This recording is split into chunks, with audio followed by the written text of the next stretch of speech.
1. Good evening. My name is Cllr John Todd and I'm the chair of the Chiswick Area Forum. Welcome. It's now 7 o'clock, so I'd like to welcome you all to this virtual meeting of the Area Forum. I would also like to welcome my councillor members who are sitting this evening, as well as council officers who will be assisting throughout the meeting. As you know, until recently, virtual meetings for council business were not legal. The law has recently changed to let local authorities meet in a virtual way to make decisions. Therefore, this meeting is taking place using new government regulations.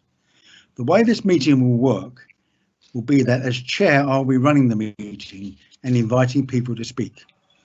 That is very easy for people to speak over each other in meetings like this. I will ask each member or officer to speak in turn at the appropriate stage. This will mean that there should normally be no need for people to interrupt or ask to speak. I will, of course, make sure that members have ample opportunity to ask questions and make comments. There are exceptions, and there may be occasions when our ICT staff interrupt me if there are issues involving that equipment.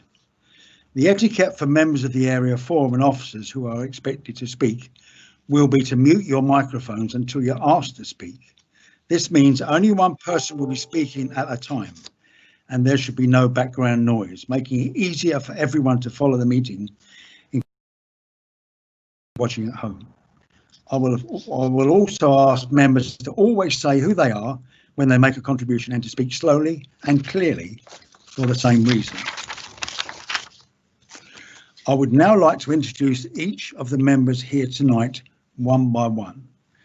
As I said earlier, my name is Cllr John Todd and I am the chair of this area forum. I am also one of the ward councillors for Chiswick Homefields.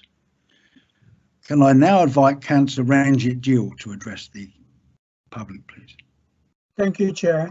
I'm Ranjit Gill. I'm the Vice Chair for the Area Forum, and I'm also the Councillor for Turnham Green Ward. Thank you. Thank you, Ranjit. Councillor Joanna Biddulph, please. Thanks, John. I'm Councillor Joanna Biddulph, and I'm one of the 3 councillors for Turnham Green Ward. Thank you very much. Councillor Michael Dennis.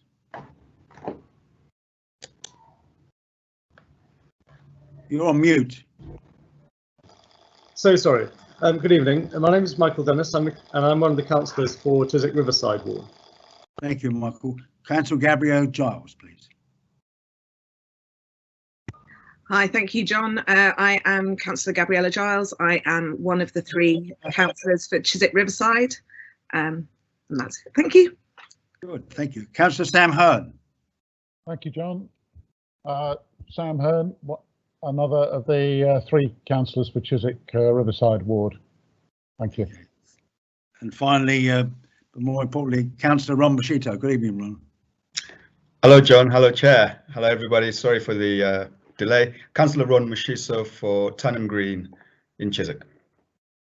Okay. We have a number of other people here I'd like to introduce. We have a cabinet member, Councillor Catherine Dunn. Can you introduce yourself, please? Hello, I'm Catherine Dunn. I'm the Cabinet Member for Communities and Climate Emergency. Thank you very much, dear Catherine. Mr. Elliot Brooks, please. Good evening, I'm Elliot Brooks, the Director of Communities at the Council. Thanks, Elliot. Councillor Hanif Khan, please. Thank you very much, Chair. Yes, my name is Councillor Hanif Khan, and I'm the lead member for Transport and the One House project. Thank you, Chair. Thank you very much indeed, Hanif. Paul Traynor.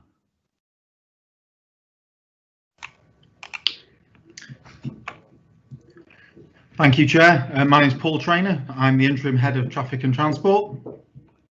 Thank you very much indeed. And also Mark Frost, please. Thank you, Chair. I'm Mark Frost. I'm Assistant Director for Transport, Parking and Environmental Strategy. Okay. We have 3 officers from TfL. Mark, do you want to introduce these now? Can do, Chair. So do you want to do Ian, John, Nutan and Andrew in that order, if you're all with us? Whatever, yeah. Just give their names as well when they come. Good evening, Chair and everyone. My name is Ian Killimack from TfL. Thank you, Ian. Who's the next one? Good evening. Good evening. My name is John Futcher from Transport for London. Thank you very much indeed, John. And is Mr. Hatch there, please?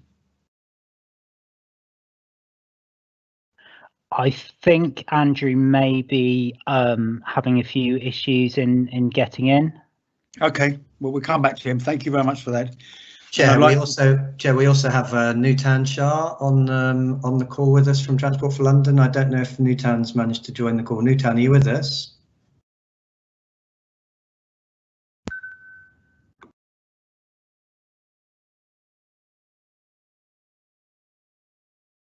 There's no answer there.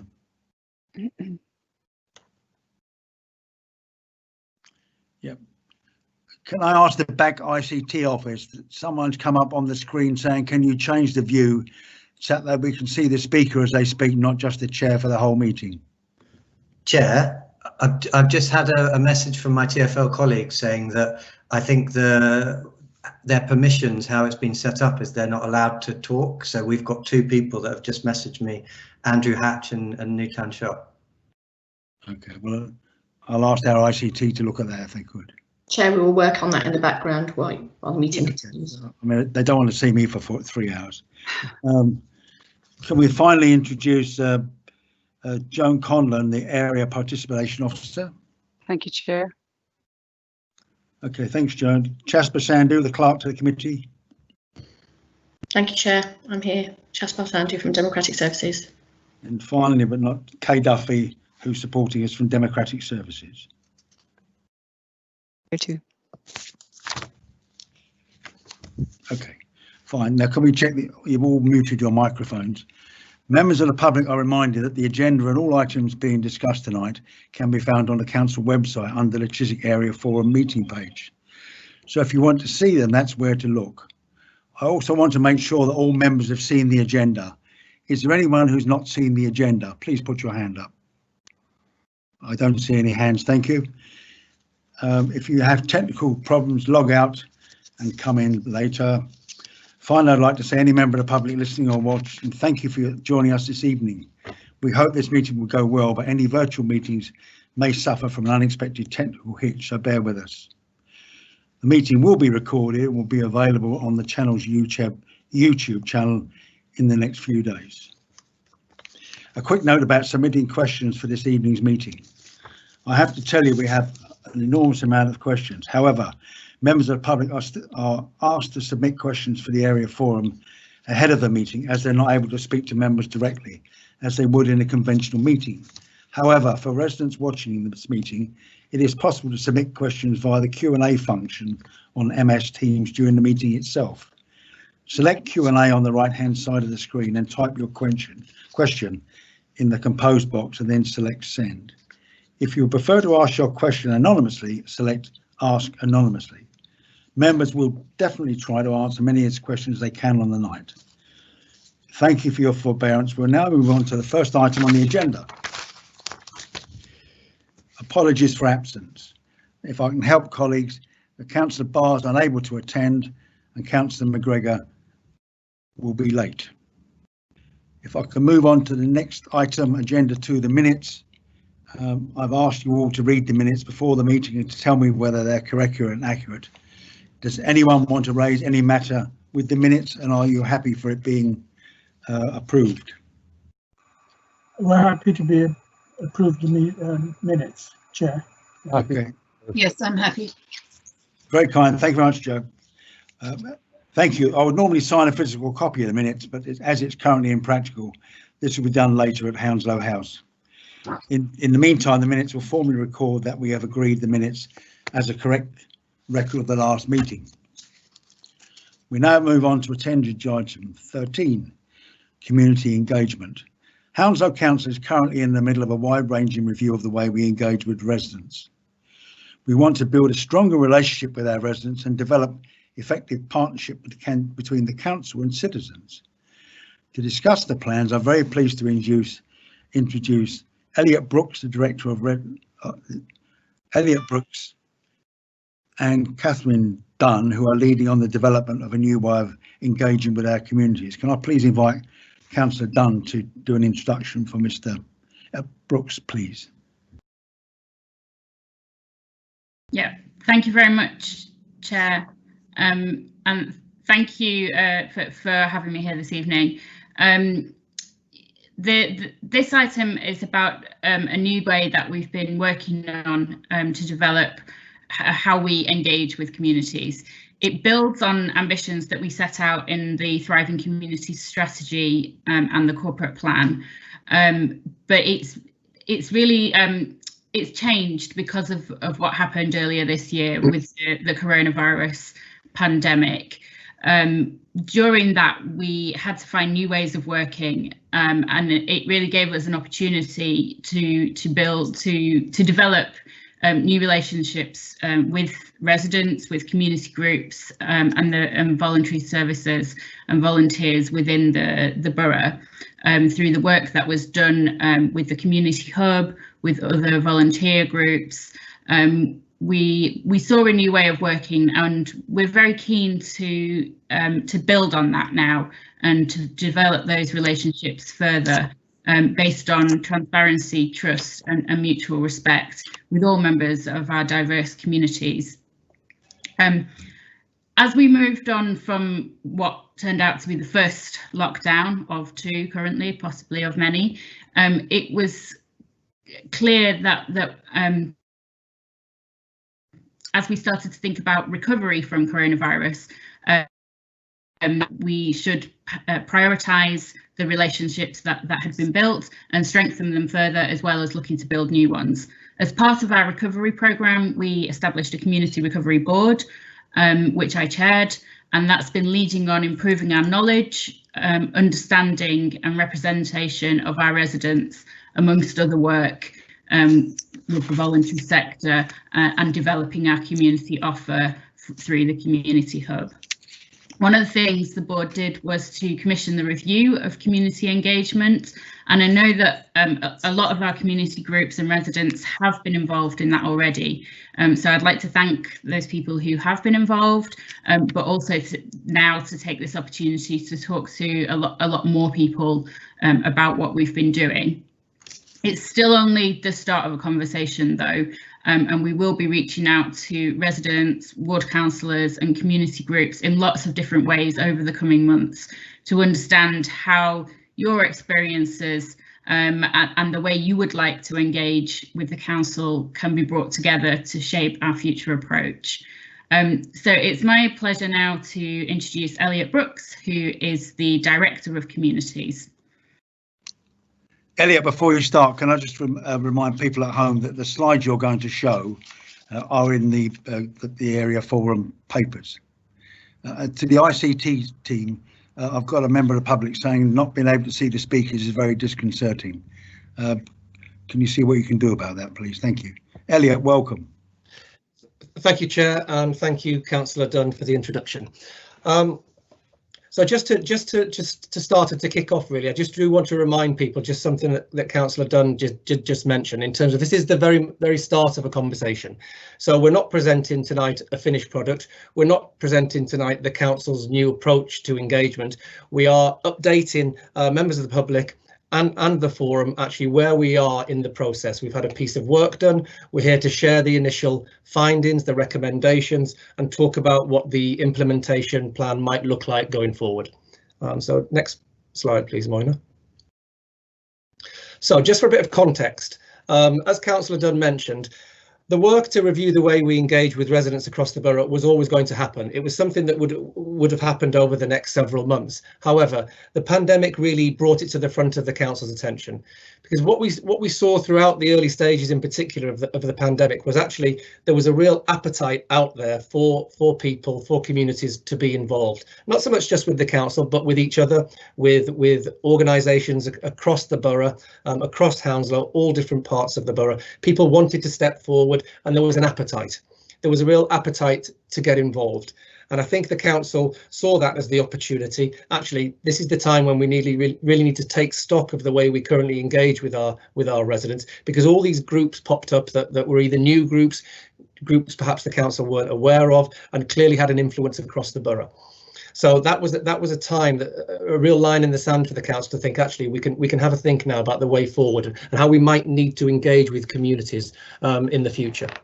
So along with Councillor Dunn, a few of us were involved in something called the Council's Community Recovery Board, which was part of the overarching Recovery Board. And it really looked at 4 key areas of work. Elliot, can I interrupt you for one moment, because members of the public are saying that they cannot see the slides.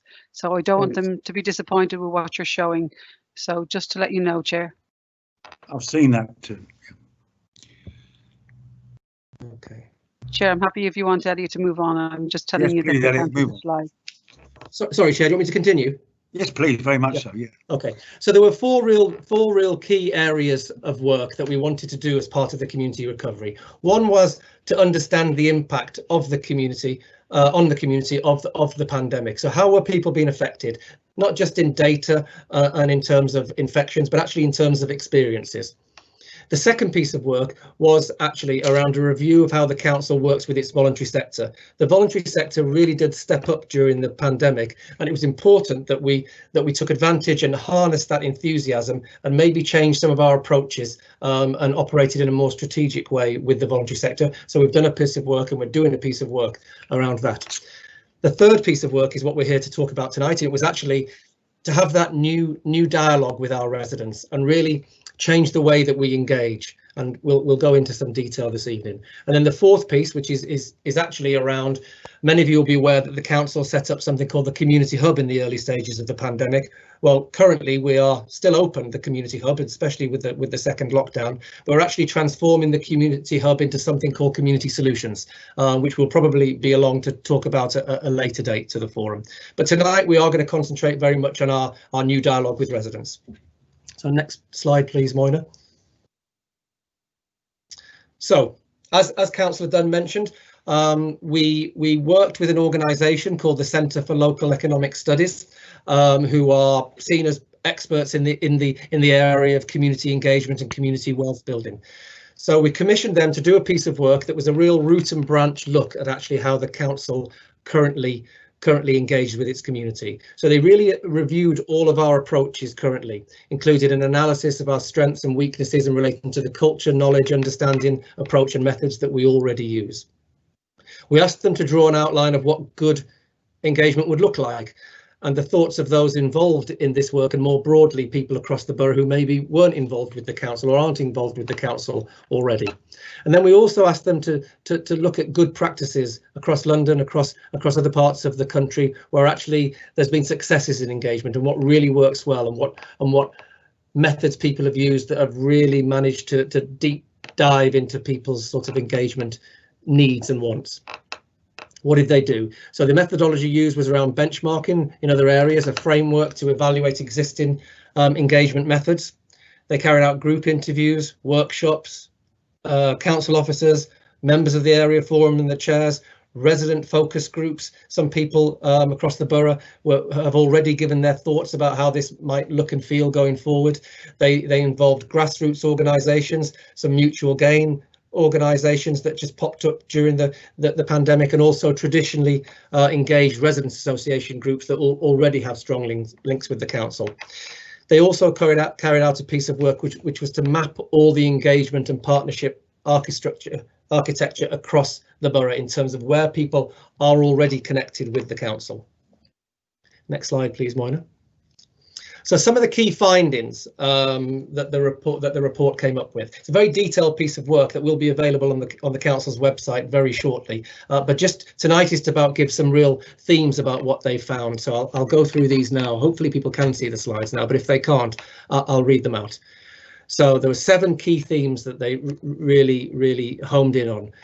Local conversations with residents. Consider priorities, support the needs of communities and gain a better understanding of how residents are engaged. So this is very much about actually the council need to go and talk to people in areas where they feel is their community. So the council has often invited people to talk to them about hot topics of the day, and come and talk to us and come and share your views. But actually, I think it's time that we flipped it on its head and we go out to the community and actually talk to them in the places where they want to have conversations about the things that they want to talk about.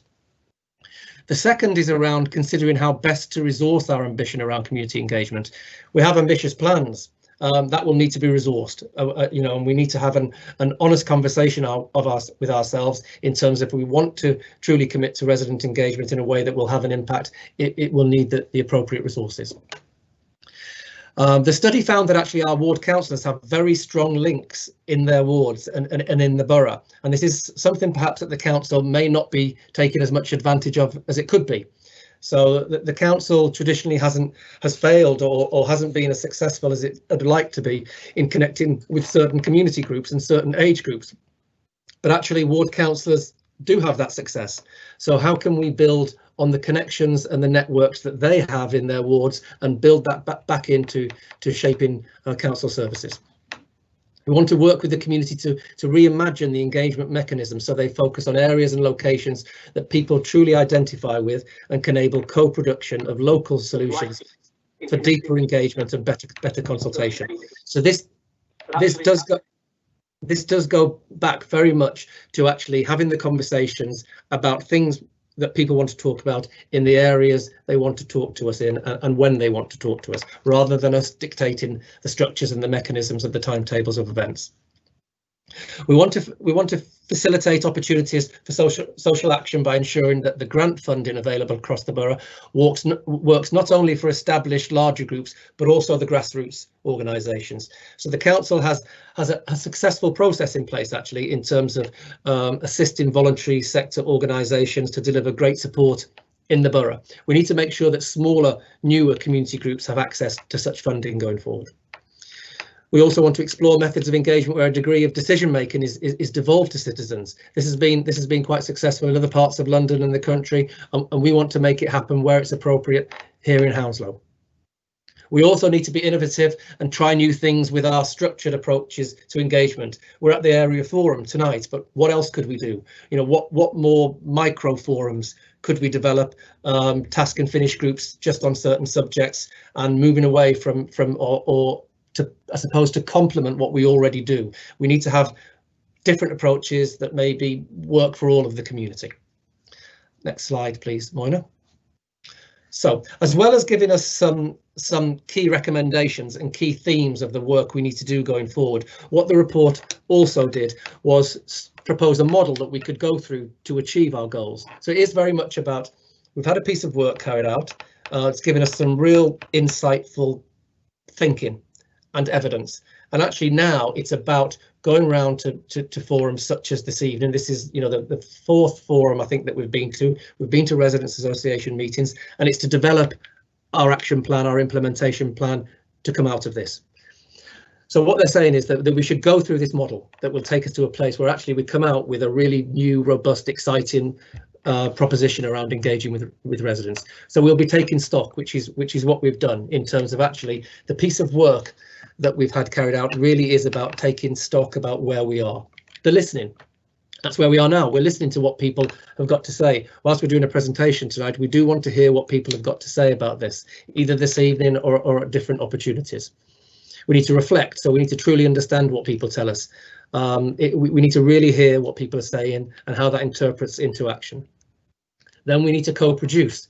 So we really do want residents and community groups and the voluntary sector organisation and the council to be part of co-producing how engagement looks and feels going forward in the borough.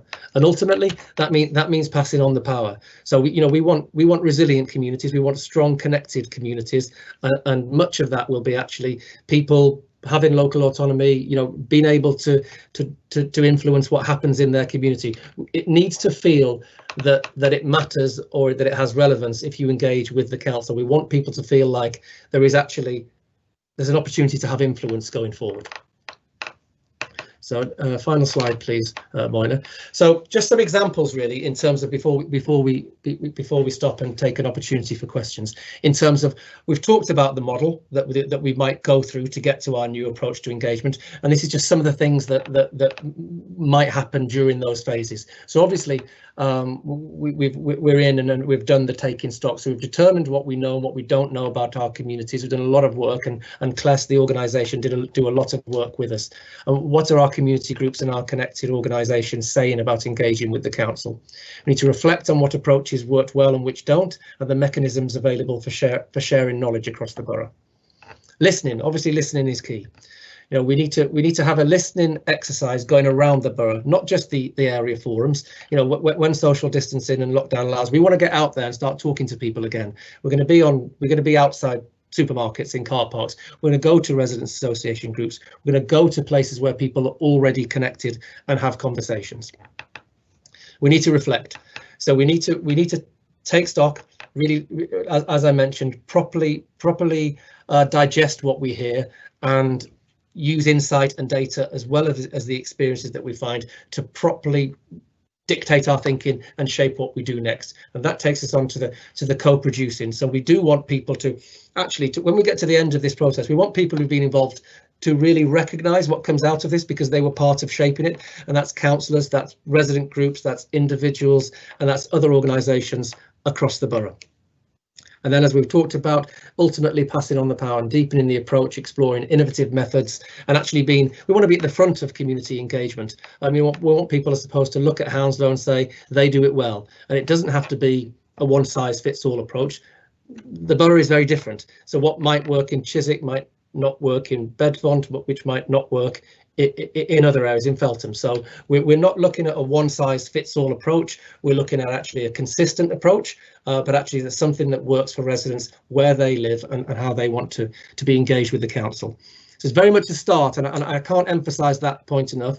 We are taking a draft implementation plan to the council's cabinet in December, following all of our visits to the area forums. And then we will work through and we'll get out there and speak to residents to actually shape what the future of engagement and those mechanisms look like going forward in the borough. So thank you for your time, Chair, and obviously I'm happy to take any pre-submitted or questions that have come in. Chair, you're on mute.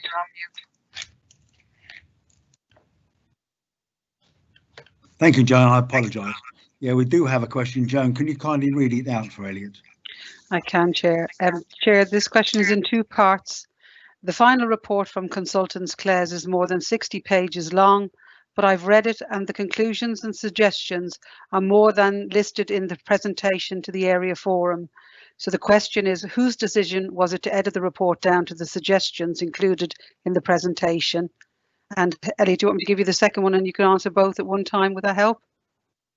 Should I quickly answer that, or should I just answer that? Chair. Yep. Yeah. Sorry, Chair. Yes, please. Yes. So obviously the individual who submitted the question has seen the report, which actually suggests that they were involved in the piece of work, because actually a lot of the already engaged residents were contacted by the Centre of Local Economic Studies, and actually they used them in their focus groups. So the report has actually been sent to everyone who was involved. So the individual who submitted the question has clearly seen the report.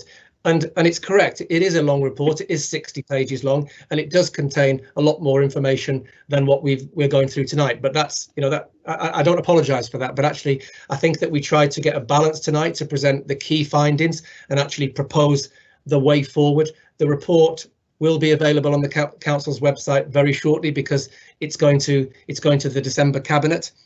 So people will be able to look at that report and digest it in full. And actually, as we go around the borough and we make our way through the plan, much of what's in the report will come out. But I'm fairly confident that myself, along with Councillor Dunn, who agreed, we both between us agreed the presentation. I think we've got the themes correct from the report and the key issues definitely teased out for the presentation this evening, Chair. Okay. The other question I've got, and as an observation, you may not know the area, what consideration have you given to the 5,000 children who usually attend Rocks Lane Sports Club at Chiswick Back Common in your design? I don't particularly know that site, but when the question means in the design of of what we're doing, or design of, I'm a bit unsure of the question, if I'm honest. Could you repeat it? Yeah, it's a very active youth club. Right. Sports facility in Chiswick Back Common. It does an awful lot of work in the community. I mean, it's a very, unless you don't know the area, it's very difficult to respond, but I had to put it to you. No, to be honest with you, Chair, I think that in an attempt to answer it, I think that we want to make sure that actually we not just involve traditional groups that have been involved with the council from its engagement, but all groups, and that includes, you know, youth groups, children, and actually working with our voluntary sector as a whole. So, like I say, I don't know the group in the area in detail myself, but I will definitely take that on board. There are two comments. This all sounds all very well and good, but we've seen our local councillors completely ignored. We have shown we have a strong community in W4. Your council's behaviour has made us stronger. I mean, I'm putting what other people have said. Yeah. Well, I mean, it's really important that I'm here tonight to try and talk about the future approach to engagement, which I would like to focus on. And I can only pass on that there's a real commitment, actually, in terms of to take forward a really inclusive and engaged approach to how we engage with our residents and how we involve our ward councillors going forward.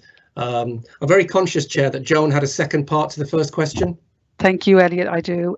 Chair, you agreed that apparently London Borough of Hounslow has 5 values which need to be embedded into a Thriving Communities Action Plan. These are: lead with a heart, do new, pass on the power, make the most of the mix, and be a rock. The question is, how do these values translate into practical actions? Thank you, Chair. Okay. The question is right. The council has adopted 5 values, and I think it would be remiss of us not to try and live those values when we are engaging with our communities. I think in terms of, you know, the 5 values do hopefully do what they say on the tin, but in terms of how they might come to life and come into action, I could give some thought to that, I suppose. In terms of leading with the heart, you would hope actually that the way we engage is around, actually we want to talk to residents about what they want to talk to us about and what's important to them, and actually what's pressing for them, rather than actually what we feel is important. And I would hope that is very much leading with the heart. Doing new hopefully speaks for itself. We want to be innovative. You know, we want to be brave and try things, and if they don't work, we'll stop them and we'll try something new. You know, we don't want to do the same old thing. If you keep doing the same thing, you might get the same results. So I think doing new is something we have to do. Passing on the power, we've talked about a little bit in the presentation. Actually, we have to make people feel that it matters, and it's actually, you end up with some influence if you get involved with the council. It isn't just box ticking. So you really can have an influence if you get involved with the council, and we need to be able to demonstrate that. So if that happens, and when that happens, we need to tell people it happens, so it actually builds the momentum and encourages people to get involved with the council. Making the most of the mix. This isn't just about the relationship between the council and residents. Actually, there are community groups, there are other organisations in the borough. We do want this to be engagement of the borough of Hounslow, not just actually purely between the council and its residents. And when we also talk about the mix between the different types of groups that are around the borough, and there's traditional residents associations, there are groups that have just popped up very locally around the pandemic, and there are groups like you mentioned, Chair, a moment ago, the community and youth groups. It's about harnessing that mix of everything. And finally, in terms of being a rock, oh, sorry, Chair, sorry. Okay. Sorry, have you finished? I apologise. No, there was one final value I just wanted to focus on. It was being a rock, and I think that's very much around the council acknowledging it doesn't have to do everything, it doesn't have to lead everything, but it's good to be there as an anchor institution, and actually something that people can trust in its approaches to engagement. So I would think that does demonstrate, hopefully going forward, being a rock in the community. Thank you, Chair. Elliot, thanks very much. I'm going to go through my colleagues now, whether any of them want to ask you a question. Councillor Ranjit Gill. Thank you, Chair. Thank you for the presentation, Elliot. It was good. I'm glad you acknowledged that the council has failed to listen to the ward councillors, and also has failed to listen to the residents currently. As you know, recently 4,300 residents signed a petition to reverse the plans for Turnham Green Terrace and Devonshire Road. So I hope the cabinet members who are listening in today will take note of that. This is what the residents want. And I know you have got great plans about passing power on to the residents, but at the end of the day, are you going to be overruled by the cabinet members, especially those who have no knowledge of particular wards and make decisions on behalf of the residents? Thank you. I think Councillor Dunn wants to come in, Chair. Catherine? Yeah. Thanks. Yeah, thanks for your question, Councillor Gill. The council will always take notice of petitions, especially those that have large numbers of people signing them. What we won't do is receive a petition and say, OK, we're going to go in that direction then, because if we did that, we'd be changing our mind all the time. What we've got when it comes to the traffic measures is a process which everyone is entitled to feed into, and everyone's views will be taken into account. If we always did what the last person who spoke to us said, we'd be changing all the time. I mean, this item is coming up next, so there's probably no point going into detail in it now. But yes, of course, every petition is taken into account that has more than, I believe, 10 signatures. So this one certainly qualifies. All I'm saying is, as Elliot Brooks said, is passing power to the residents, and that's what I'm asking you to acknowledge. Yeah. I mean, we want to do things in partnership with the residents. The residents do not have a single view on things, so there are always going to be differences of opinion that have to be worked out. I think we'll cover this in the next session, shall we? OK, can we move on, Ranjit? Councillor Bidoff, do you have any questions, please? Yes, John, I do just have one. You've heard me raise it before because I raised it the other day, Elliot, but it's a point that I think really does need to be made, which is that any group that is set up is prone to turn into a clique, and we must be really careful not to allow cliques to dominate and exclude other people. There are many people frustrated, and I've been spoken to by people across the borough, from the west as well as in Chiswick, about how they would love to volunteer, but X group does it all, won't let them in. How can they do something? So we've really got to be careful about how we involve people and make sure that anybody who wants to be involved is allowed to be involved and not excluded because they don't fit with a particular group. Thank you. I think that's a really valid comment, Councillor Bidoff, in terms of we need to make sure that actually people are confident and feel reassured that they can get involved and have an equal say. I think that's the key in terms of it's not to disregard any existing or long-standing groups, but it's not to give them, I suppose, more prominence than any other group or any other individual. So I think there is a commitment to fairness and a commitment to actually proactively looking out for those new groups and new individuals who want to get involved but perhaps don't want to do it or feel turned off by some of the traditional methods. I think that's a real commitment from the council at the moment, certainly from myself. We have to operate without fear or favour, and I think people should be allowed to be involved without fear or favour, without being fearful of something happening if they volunteer to do something that might be negative about them, and not only believing that other people are favoured. Exactly that. Yeah, I totally agree. Okay, thank you. Thank Council Bidoff. Michael Dennis, any questions? You're muted. You're muted. Thank you, Chair, and no questions from me at the moment. Thank you very much. Gabriella Giles, please. Councillor Gabriella. Thank you, Chair. Elliot, thank you for your time yesterday. So I've sent you an email. I think there's probably a few things that we need to follow up on.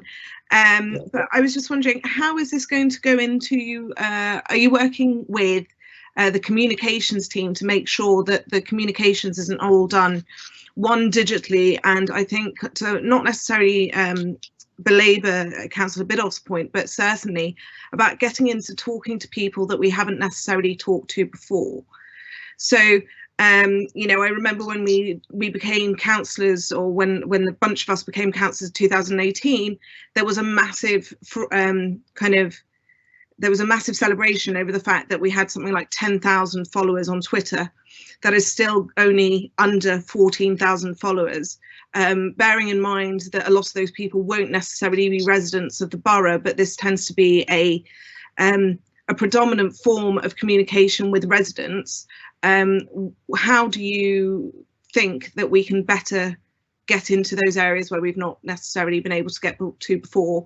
And I would suggest your first point of call would be to speak to us in Chiswick. Okay.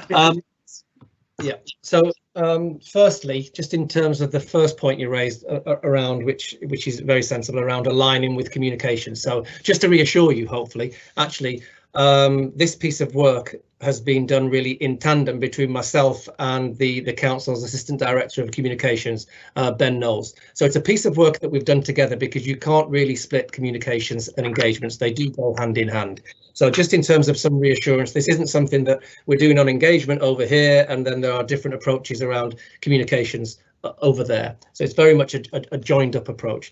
Secondly, you're right in terms of what, and it particularly came evident, I know you mentioned the elections, but it particularly came evident through the pandemic, actually, the way that people get their information and want to get their information probably isn't always through how the council communicates. You know, we found out there are connected communities and connected individuals out there using social media with far more followers, or Facebook groups with far more followers than the council has. And actually, we need to be not afraid to use these methods and actually understand that our message can be sent out from other places than ourselves, and not worry about that, and actually take a bolder approach to getting our message out there and connecting with people. And I think you just said, in terms of specifically speaking to councillors in the Chiswick area, we'll be speaking to all councillors about this, because actually, you know, even since last night, the presentation we did for all members, I've had lots of councillors emailing me with ideas, innovative suggestions about actually what's worked for them in their communities and building their links. So we really do want to put a shout out there to all councillors to give us their thoughts. Thank you. Okay. Councillor Hearn, any questions? Yeah, thank you. I'll try and make it short. We've yes, please. Before, Elliot, that the application of digital techniques is going to be a really important part of this.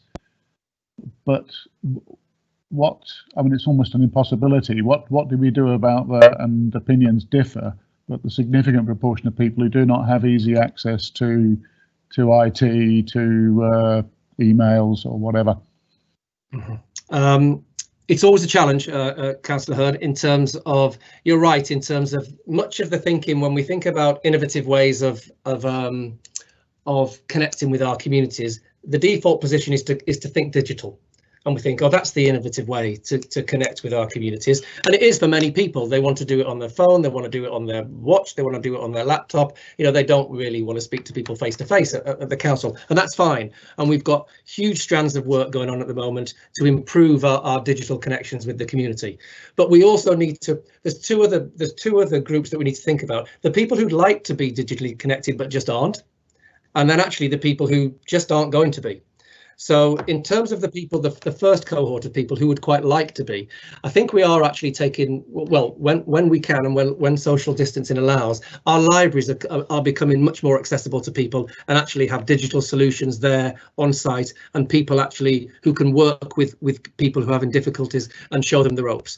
There's also, in another strand of my role, I get to see lots of the work going on with voluntary sector organisations who are bidding for funds and grants through the council. Many of those bids through the pandemic have been around digital inclusion, and whether that's actual kit and devices for people, whether that's actually around smarter use of data, because lots of people have a lack of knowledge around that and their data's gone in 3 or 4 days. So we're trying to do work with communities around how to better use technology in a more efficient way. And then finally, there is that group of the community who probably won't be digitally connected. So we'll never stop talking to people. You know, we'll probably never stop. This isn't a commitment, by the way, but I imagine we'll never stop sending out newsletters in some form and actually putting things on notice boards on estates, and actually we'll talk to people in gazebos outside of the supermarket. That is the approach we want. We want to make sure that actually we capture everyone. We don't have to capture everyone. We have to capture everyone who wants to be engaged with us.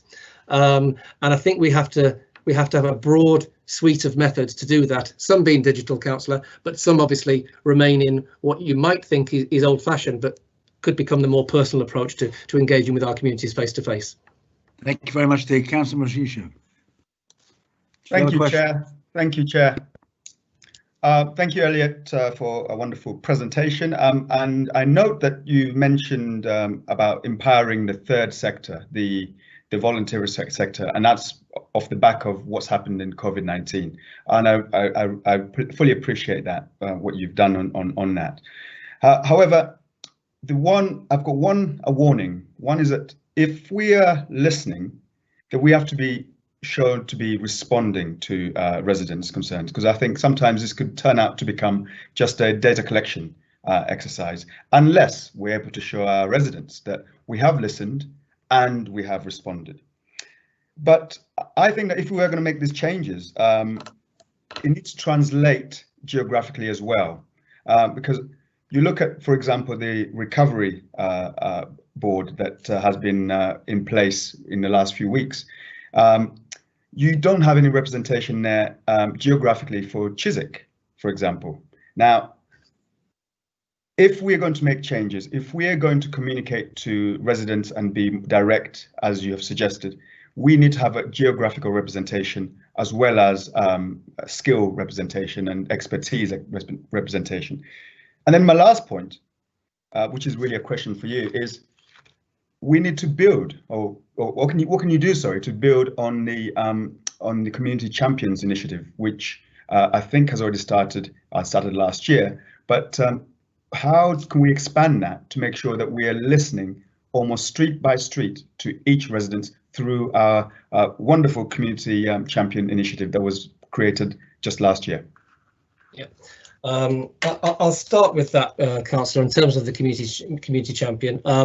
You're right, it is a great initiative, and the idea of having people identified in micro locations that are, I suppose, identified, for want of a better phrase, leaders in the community or influencers in the community, is one that we're really strong on. Now, what we don't have defined at the moment, though, is actually trying to define that space of what that community looks like.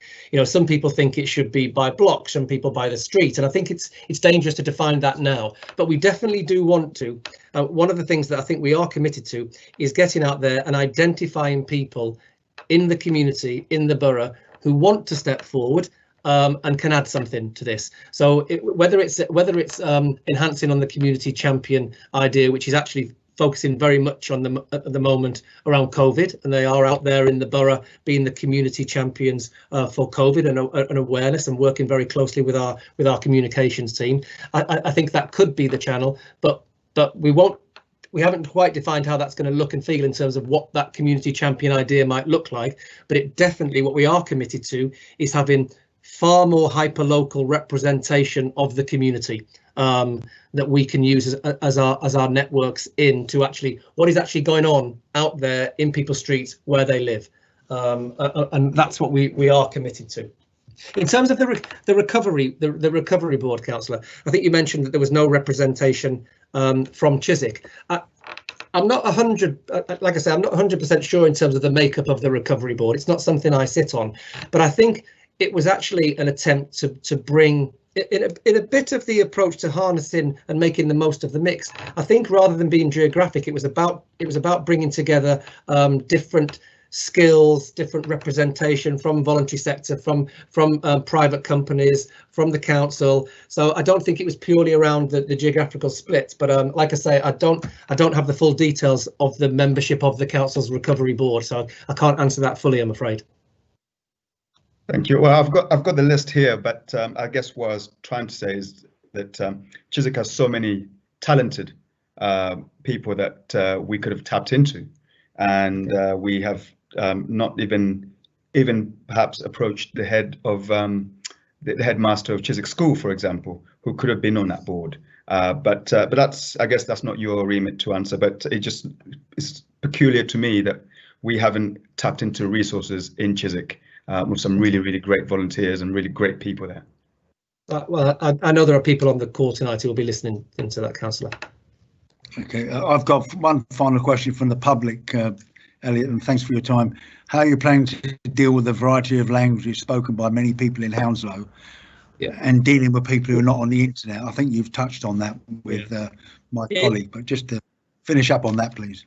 Yeah, it is a challenge. I think at the last count, 188 languages are spoken in the borough, so there can't be many. There can't be many higher numbers than that across London or the country. So it's always a challenge, actually, because you know that we have to keep in mind actually what's reasonable to do in terms of should everything be translated into 188 languages? Probably not. But actually, what we do or what we are doing is starting to make documents available in actually some of the key languages, and we do any languages on request we can do. But actually, when we start taking out our implementation plan and our actual on-the-ground consultation over the next few months, we will be very mindful of actually the languages that are spoken in certain areas, and we will attempt to make sure that actually we have that covered. But it is something that's at the very front of the council's thinking at the moment, not just in terms of engagement, but in terms of actual general correspondence and communications as we go forward. Yeah. Elliot, time is precious. You've been very patient. Thank you very much for your constructive contribution. Thank you, Chair. Thanks for your time. Thank you very much. Colleagues, can we please move on now to agenda item 4? Councillor Hanif Khan, would you please introduce either Paul Traynor or Mark Frost? And can I be gently, time is of the essence. We're slightly overrunning at the moment. We have so many questions. So I know you'd understand my concerns. Thank you. Good evening. Thank you very much, Chair. Yes, I would like to just very quickly, as you've highlighted, to introduce this part before Paul goes into delivering his PowerPoint slides. Look, there's many people here who are listening in virtually. That look, we're here to listen. We're here to answer the questions that you presented to us.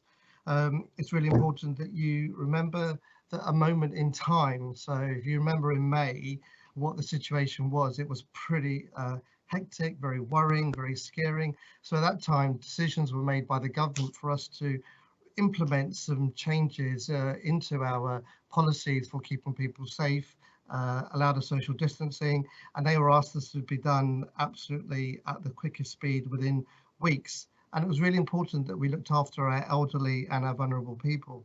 But obviously we've now come into a different time. Things are a bit different. People are used to it. So the way the consultation probably would have taken place, as it has been so far through these experimental traffic orders as well. So when we collect that information in a live environment, as you already know, many of you are quite adverse to this now, know that they help us form our opinion, and especially into our interim views, which are all coming up now, of those schemes that started in phase 1 and some in phase 2 as well. But we as the council are really want to improve the borough, have cleaner air, improve the environment, and create more opportunities, say, for people who want to cycle and even walk in many of our lovely attractive areas as well. So I'll end there, because look, I really do want to hear and to your questions which we've got. Thank you very much for sharing those with us, and for us to give you the answers to all those as well, because it will allow us to evaluate where we are for our reviews, and also make us be really effective. So I'll end there, and I'll ask Paul if it's okay to bring up the presentation and explain more about the street space. Thank you, Chair.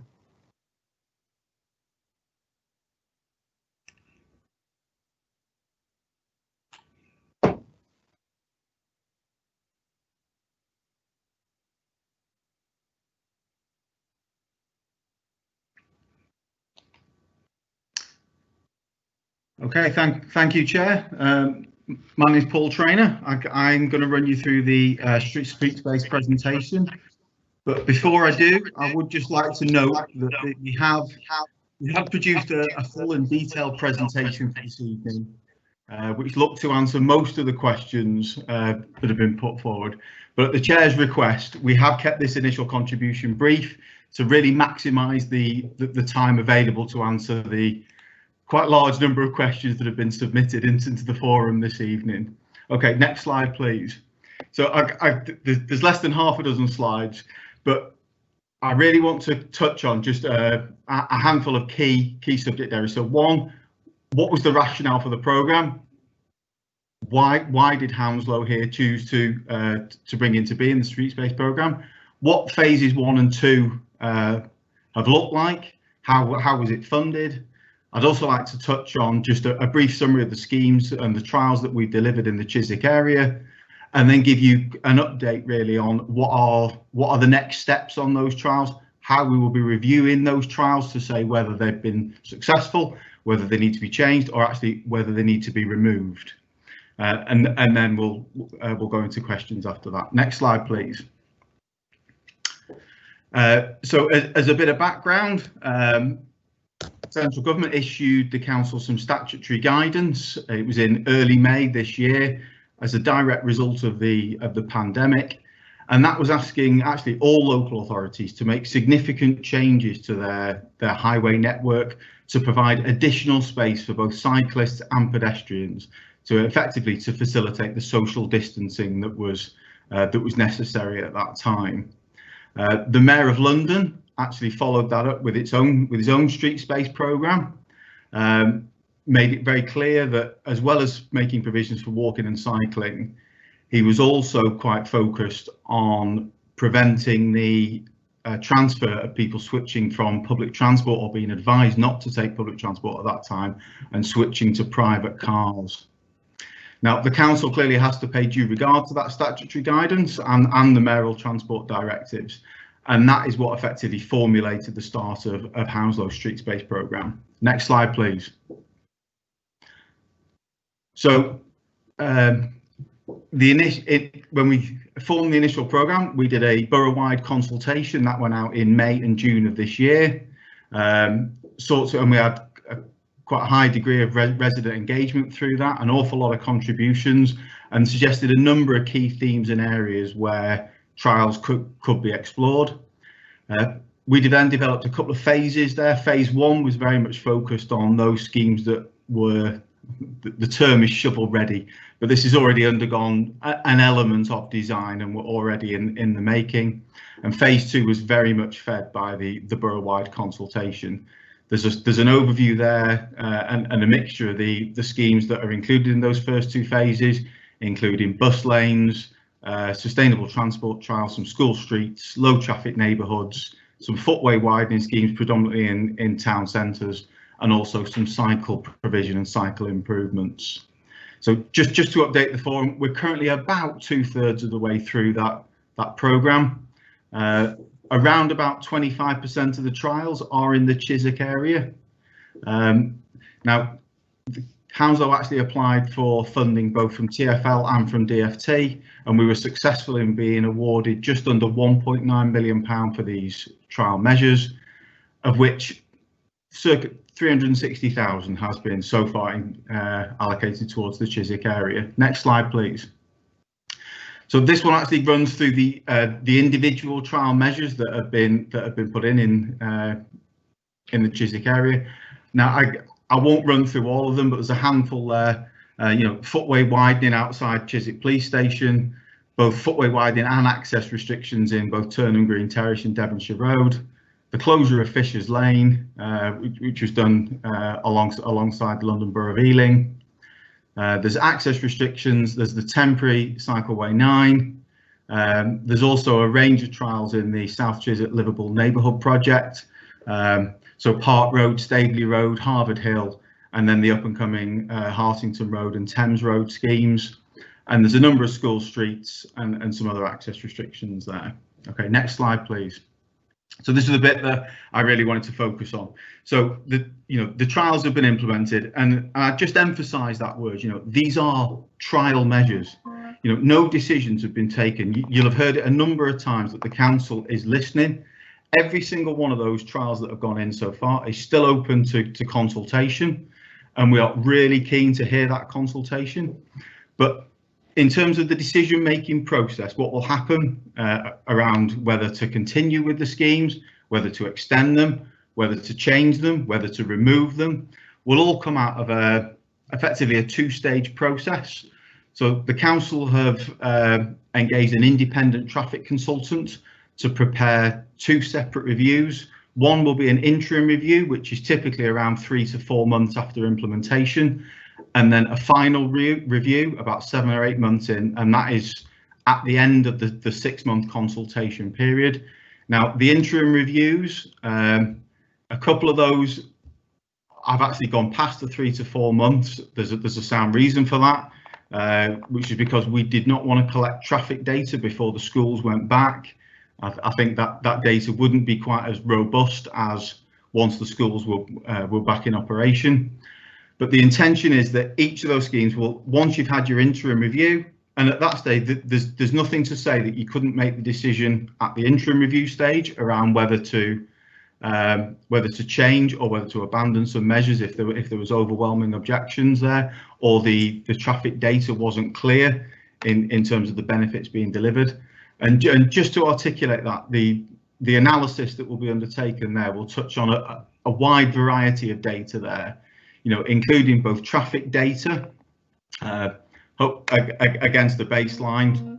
There'll also be analysis of INRIX data or GPS satellite navigation data. We'll be looking for changes in walking and cycling, footfalls, and if where that's available to us, if we can get transactional data, we can start to understand the impact on businesses. There'll be air quality data in there, and then probably the most fundamental aspect is the actual consultation itself. So residents and businesses here and emergency services all being urged to take advantage of that consultation period and have your say. So there's a link there on the slide. Like I say, all those consultations are still open, and I would urge everybody, if they have comments, to feed in. They are, the reason these are trial measures, and is because nobody's sure in the current environment. It's changing that quickly. So quite rightly so, a trial is one of the most sensible options in which to take at this time. But it's really important there that everybody acknowledges that they are indeed trials, and you can see that, in my opinion, from the actual measures. When you go out and look at them, they are generally white and red barriers or ones that have been put in. They are very temporary measures that have been installed. They're not permanent yet at this time. So, but the review outcomes that will come from there, those will be shared with ward councillors. Those will be shared through the website on the council, and we will look to engage there to have that discussion and talk through the data analysis before making those decisions on those schemes and the next steps. Okay, next slide, please. Can I interrupt you with a question? These are very general points, but there are people dying to ask questions. But I'm going to ask you one now. Guy Lambert, who's one of the councillors closely involved in the decision making about Turnham Green and Devonshire Row, has told the Chiswick Calendar the decision to close Turnham Green Terrace and Devonshire Row through traffic will be reviewed soon in the next couple of weeks. So, are you aware of what the lead member for recycling is saying about the schemes? I mean, we're here because people are incandescent about these schemes. Yeah. We understand what the trials are. We understand about the independent review, but we're looking for action now rather than being told about. And the other thing that's shocking me is the impact on businesses, where you haven't apparently even spoken to business. Well, can you answer the Councillor Lambert? We have spoken to businesses, but I'll certainly address that. So, the council's acutely aware here of the community feeling regarding Turnham Green Terrace, and actually asked for those measures to come forward in the first instance, because we were with the ongoing works around Cycleway 9, and then the emergency works that came up on Acton Lane. There was a requirement here to deliver the review at Turnham Green Terrace at the earliest possible stage for us, rather than mess around taking measures out, suspending measures, putting measures back in. We decided to try and accelerate the interim review so that we can make that decision not to implement those measures if that scheme is not going to be taken forward. I think it's a sensible approach. Guaranteeing, is Councillor Lambert right that we'll see something in 2 or 3 weeks? Sorry, Chair, could you just repeat that question for me? Certainly, yeah. Guy Lambert is saying that we will see something about the change in the next couple of weeks. Have you seen anything to confirm that? Yes, I can confirm that, Chair. Okay, we'll look forward to that. Okay, sorry to interrupt, but that's quite important. No.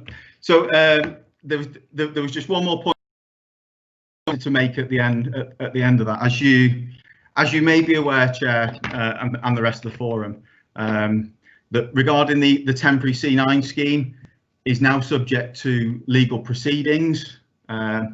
So it's be worth me pointing out at this stage that both the council and TfL have been advised by council not to comment on the details that are contained within those legal proceedings.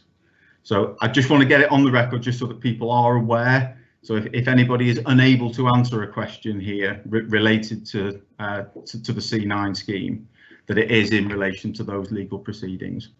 Now, can I help you there? We've had meetings with officers today, including from your department, and they've advised us about the judicial review. We must respect it, but that doesn't inhibit questioning entirely. And our job is to challenge, and you have the right to tell us that. I mean, the previous item was about consultation. You can't turn the tap off when the going gets rough. Okay, but you make a point about the JR. We note that, and thank you for that update. The public don't know about it yet, well, not all the public. So, can I now introduce Ian Killingback from TfL? Okay. Thank you. Ian, can you hear me? I can, Chair. Thank you. Can you hear me okay? I can, and I really appreciate TfL coming tonight. We do know the history of CS9. We're really here for the public to ask lots of questions, and time is slipping now, so I hope you'll bear that in mind. I'm not trying to be rude to you, but time is the issue here. No, that's fine. I think the presentation has just... Yes, we can see private answers between officers at the moment. So if we just get the presentation back up. Great stuff.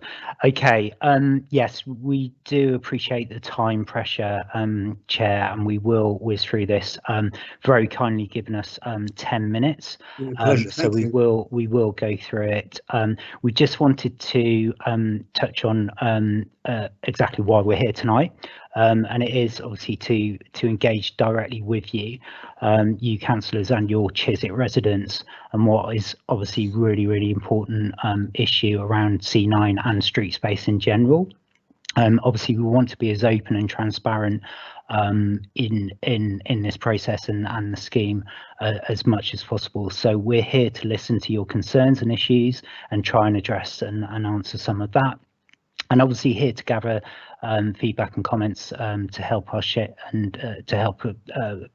our thinking going forward. And finally, we're here to obviously update on the scheme itself, and to just give you a flavour of the kind of look ahead and what the next couple of months are like. Next slide. Okay, so just a quick run through the presentation. So Paul's touched on a lot of what Streetspace is about, but I will briefly go through a kind of London context, touched on engagement and consultation, a bit on monitoring, again, which Paul has already kind of talked about, and then hand over to my colleague John Futcher to go through a bit more detail of the plan or the plans around Cycleway 9 itself, and then a bit on next steps. So next slide. So the street space for London plan, which is the mayoral plan, again, yeah, we've touched on already, is obviously a response to COVID. However, it's really about that kind of stepping up and that gear change really, and using this opportunity to encourage people to walk and cycle. Paul's touched on some of the funding that Hounslow have received across London in total. We kind of there's two tranches of money. The first tranche, which was released in May, I think it was, was 55 million across London, 10 million on TfL schemes and 45 million spread across London, and so that was the TfL kind of pot we received from DfT, and obviously the DfT then had some additional money and pot itself. We are expecting another 20 million pot coming forward in the next week or so for additional street space projects. So really there's kind of four main scheme areas, that the kind of strategic cycling, which obviously Cycleway 9 fits into, obviously low traffic neighbourhoods, school streets, and those more kind of social distancing schemes, particularly around kind of busy areas, town centres and hotspot areas. Obviously Hounslow progressing well on their schemes, and obviously adjacent boroughs are making really good progress as well. Kensington and Chelsea in particular now got up and running, delivering the scheme along the cycle corridor along Kensington High Street. Next slide please. So just wanted to touch again just on the engagement and consultation element. This is really key, and Paul's kind of touched on this. You know, we are, as I mentioned, kind of here to listen. We are very much in kind of listening mode. We want to gather as much feedback as we can on schemes and Cycleway 9 as possible. These are temporary measures, and we want to you know, engage as much as possible during this kind of this period. They are obviously temporary traffic orders, and we need to use this period to gather as much feedback and comments from local community as possible. Of course, we've received a lot of comments already, and we'd be obviously responding to some of that in a moment. Obviously we've engaged with the borough. It's obviously a joint scheme. It's a TfL kind of funded scheme, but obviously it's on a borough. Can I interrupt you? I'm sorry, yes.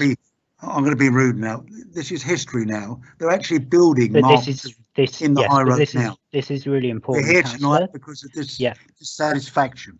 We don't want the historical data. This is really important though, Councillor, just to get these points across, because it's just for your I'm getting messages from the public saying, get on, we want to get to the question. That's my point. Okay, but as I said, we just need to set out this contact and get our points across. So I'll carry on. We also briefed you councillors before we started the scheme, and that was a very productive briefing. And of course, we wrote to the local community, local residents and businesses before the scheme started as well. Okay, if we move on. Just on monitoring, just to make the point again that we are monitoring heavily the scheme. I won't run all through this, but key points around collision data, bus journey times, and of course monitoring the number of people who are actually using the infrastructure. So just move on to the next slide. So really important. I've mentioned some of the feedback we've received to date, and some of the key the key issues which have been raised already. So we do really acknowledge the issues and comments and feedback that have been raised already. So congestion. So to make the point, actually, our traffic data at the moment actually highlights there's been no bus journey times impacted on the high road at the moment. Despite the ongoing construction of the scheme itself. Obviously we've got Thames Water works happening at the moment, and we obviously continue to monitor those impacts whilst can I challenge that bus data? I simply don't believe that. There were 17 buses in the high street the other day, and E3 buses from Chiswick School to the high road, instead of taking 5 minutes, are now taking up to an hour. Okay. Why isn't that data being shown, or are you looking at the wrong data? No, well, that's from our bus colleagues. Maybe we can touch on that a little bit in the questions as well. But that's the information and data we've received from our bus teams on bus journey times. Emergency services, really key point. Obviously, a lot of people concerned about the impact on emergency services. Just to mention that we are engaging with them at a pan-London level as well as a kind of more local level. Our directors attend those regular liaison meetings with emergency services to make the point as well that we haven't actually received any issues come back from emergency services, and obviously the design of the two-way cycle track will allow blue light vehicles pass. And then finally, just bus stops. Hang on, Ian, it will not. It will not allow ambulances. They've been blocked in the high road. Sorry to keep interrupting you. There are temporary poles along the boundary. They are being held up. The Queen was held up. Fire engines are held up. You've got a sophisticated camera system throughout London. Clearly, it's completely switched off in Chiswick. You're actually bordering on misleading us. So unless you just give us more constructive detail, I'm going to call this to an end. I mean, people are telling me they're incandescent. The public are incandescent. They want facts, not perspectives. Okay, well, I will move on, and again, we will touch on this, but I'm just obviously responding to some of the issues which have been raised, and then finally okay, I'll move on to this next slide. I'll just skip past that bus stop issue, and then so just to end my bit before I hand over to John. So really important to just recap really about the benefits of what we're trying to achieve here. So it is about a kind of green and inclusive recovery from the pandemic. And we do want to bring sustainable economic regeneration back, health and benefits around health and well-being through increased physical activity, the obvious safety benefits through reduced collisions from motor vehicles, from cyclists and pedestrians, and of course the obvious environmental benefits of reducing air pollution. And before I just finish, I just wanted to highlight the support we actually received a letter last week from over 120 healthcare professionals, doctors and healthcare care professionals. You read the comment and extract from that letter. So they do actually say TfL and Mayor's Streetspace plan has the potential to improve health and well-being of our patients, which is why myself, there's the consultant there, and 120 other doctors and healthcare professionals are supporting these changes. So there's strong support for what we are trying to achieve across London. So it's just to make that point. We understand there are obviously many concerns and issues, but to get across the overall challenge and the context about why we are doing it.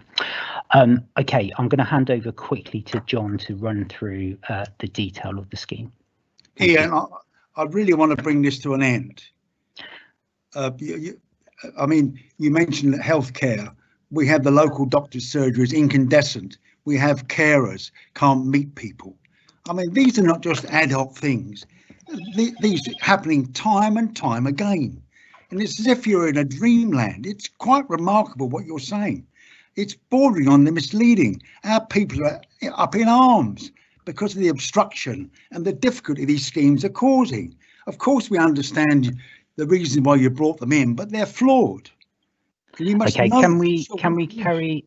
Are we okay to just finish off our presentation, and then we will? No, I think I'm going to make a very difficult decision, and I'm apologising. I'm going to adjourn you to the end of the meeting. See if we can finish it then.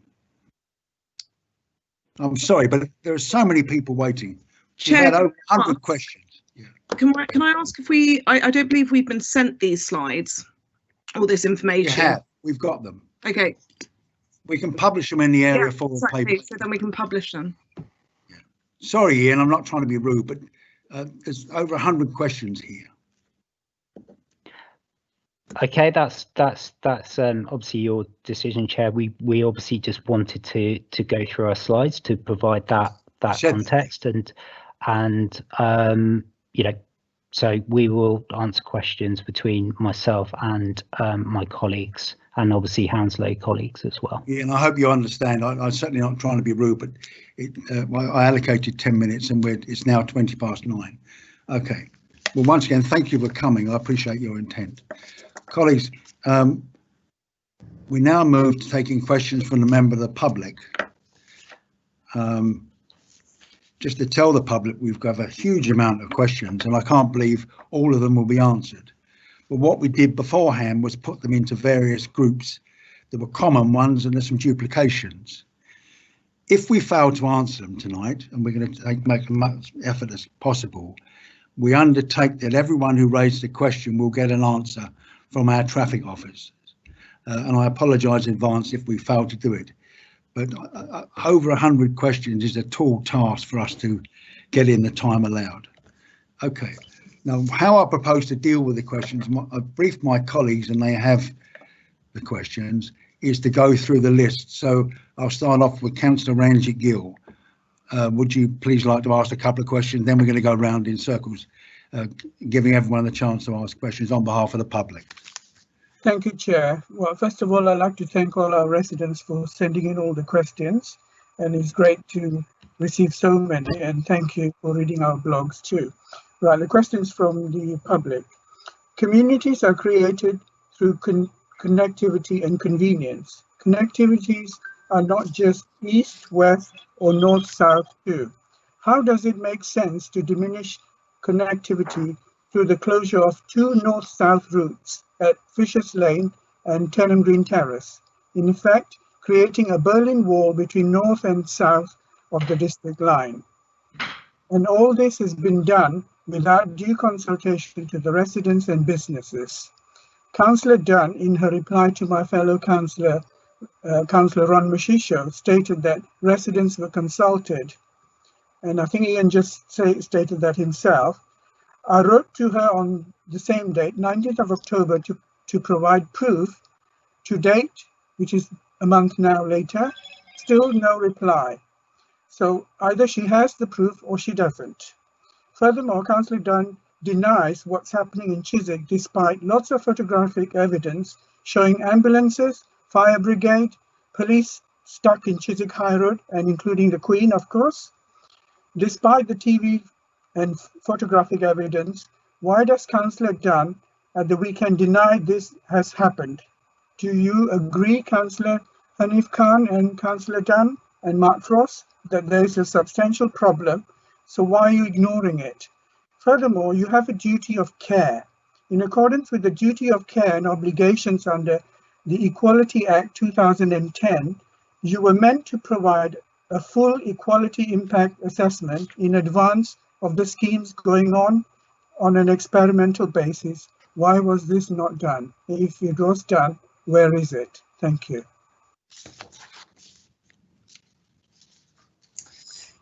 Okay, thank you, Councillor Gill. So just picking up your first point there, which was a point about connectivity north, south and east and west.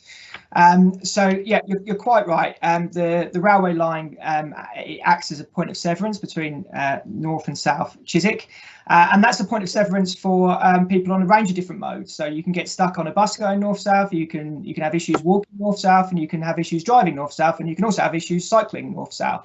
So whilst primarily the closures and the temporary schemes that have been implemented through Streetspace have been in relation to a public health need to try and prevent and safeguard public health, obviously they were looking to improve connectivity for people on bicycles. So by reducing the volumes of traffic on Fisher's Lane and Tennham Green Terrace, you can improve the connectivity for people using those modes, and that is something that we considered as part of the programme.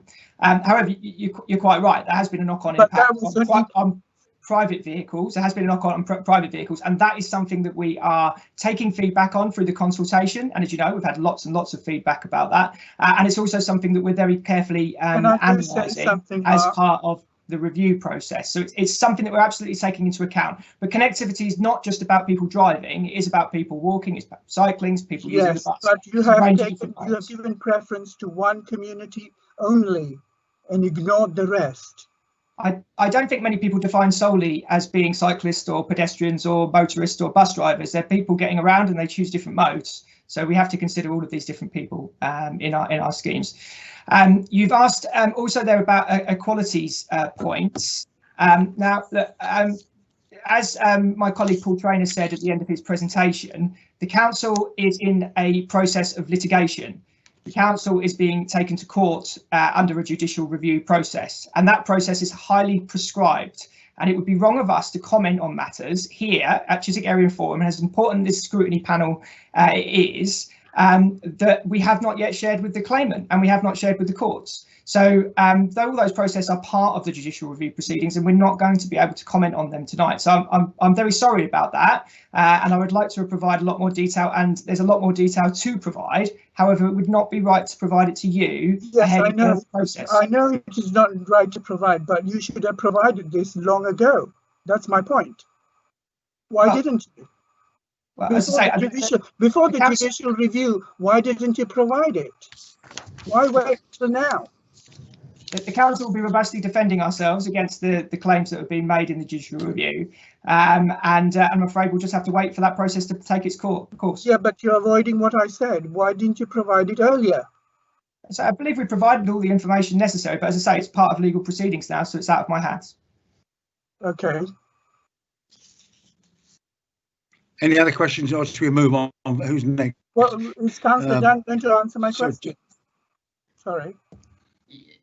I will answer your question. So this was part of a email exchange that so a resident wrote to myself, Councillor Khan, Councillor Lambert and Mark Frost, and also copied in several Chiswick councillors. I provided a detailed and polite reply. I was then attacked basically in an email by Ron Mashiso, who thought it appropriate to write an extremely rude email copying in residents and various councillors. I was pretty shocked by this. I did reply, although I, probably I wished I hadn't. I believe, I'm trying to remember, Ron came back in again. At that point, I decided this was absolutely not the kind of behaviour that any councillors should be engaging in, and I decided not to respond to any more emails. Your own particular email, Councillor Gill, was fairly reasonable and polite, but I'm afraid that this conversation had already gone beyond the bounds of what was reasonable. Well, I did say please provide the proof, and you didn't. I mean, obviously you didn't have it, And what about denying the fact about the photographic evidence and all about ambulances and 17 buses stuck in Chiswick High Road? You denied that. I didn't deny anything to do with ambulances or buses. Someone told me that the Queen had been delayed. I know this has been widely reported, but I'm not aware of any specific evidence on that. I didn't deny it. I just said I'm not aware of any evidence. But you had TV footage. No doubt you watch national television. Rarely. Rarely? Really? I'm pretty busy, Councillor Gill, yes. Well, we all are busy. Thank you. Okay, thanks very much. Ron, I don't want this to be a spat. Do you want to make a comment or not? You're happy to share. I'm happy to share the email with everybody else if they think that it is rude. I've looked at the email. There is nothing in it that is actually rude. Okay. I speak to all members, both parties, with utmost respect, and I've got the email right in front of my screen here, and I thought it was well put, well balanced. But that's just my view. I'm happy to share it with the group, and also perhaps put it on the Chiswick W4 for everyone else to see. Okay, that's a very clear statement. Thanks. I want to move on now. Let's get to the meaty questions. You've got any more, Ranjit, or can I move to Joe Biddulph, please? You're on mute, Ranjit. Sorry, I have got loads, but I think I should give my fellow councillors due respect and let them ask the questions first, and I reserve the right to come back later. Of course. Councillor Biddulph, please. Thank you, John. I've got a couple of points to make on the presentations. Sorry? Please go, yes, sorry. A couple of points to make on the two presentations that we've had, and then, if I may, I'll make the questions. First of all, in the first presentation, you mentioned engagement. Nobody believes that our engagement was fair. It was flawed, it was obviously flawed, and the results will therefore be flawed. So please don't talk to us about us having been consulted. That was a sham. Secondly, a more small point, you've talked about removing the footway in front of the police station for social distancing. Nobody walks there. The police station is closed. That's a complete waste of lost parking spaces. I can't remember how many there are, it might be 8.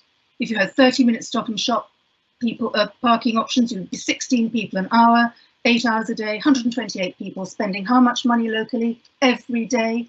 We could reinstate that tomorrow and make a big difference to Chiswick. It's a flawed point. You're talking about measuring footfall. You haven't got any measurements for footfall before these schemes came in, so how on earth are you going to be able to judge what footfall is like now?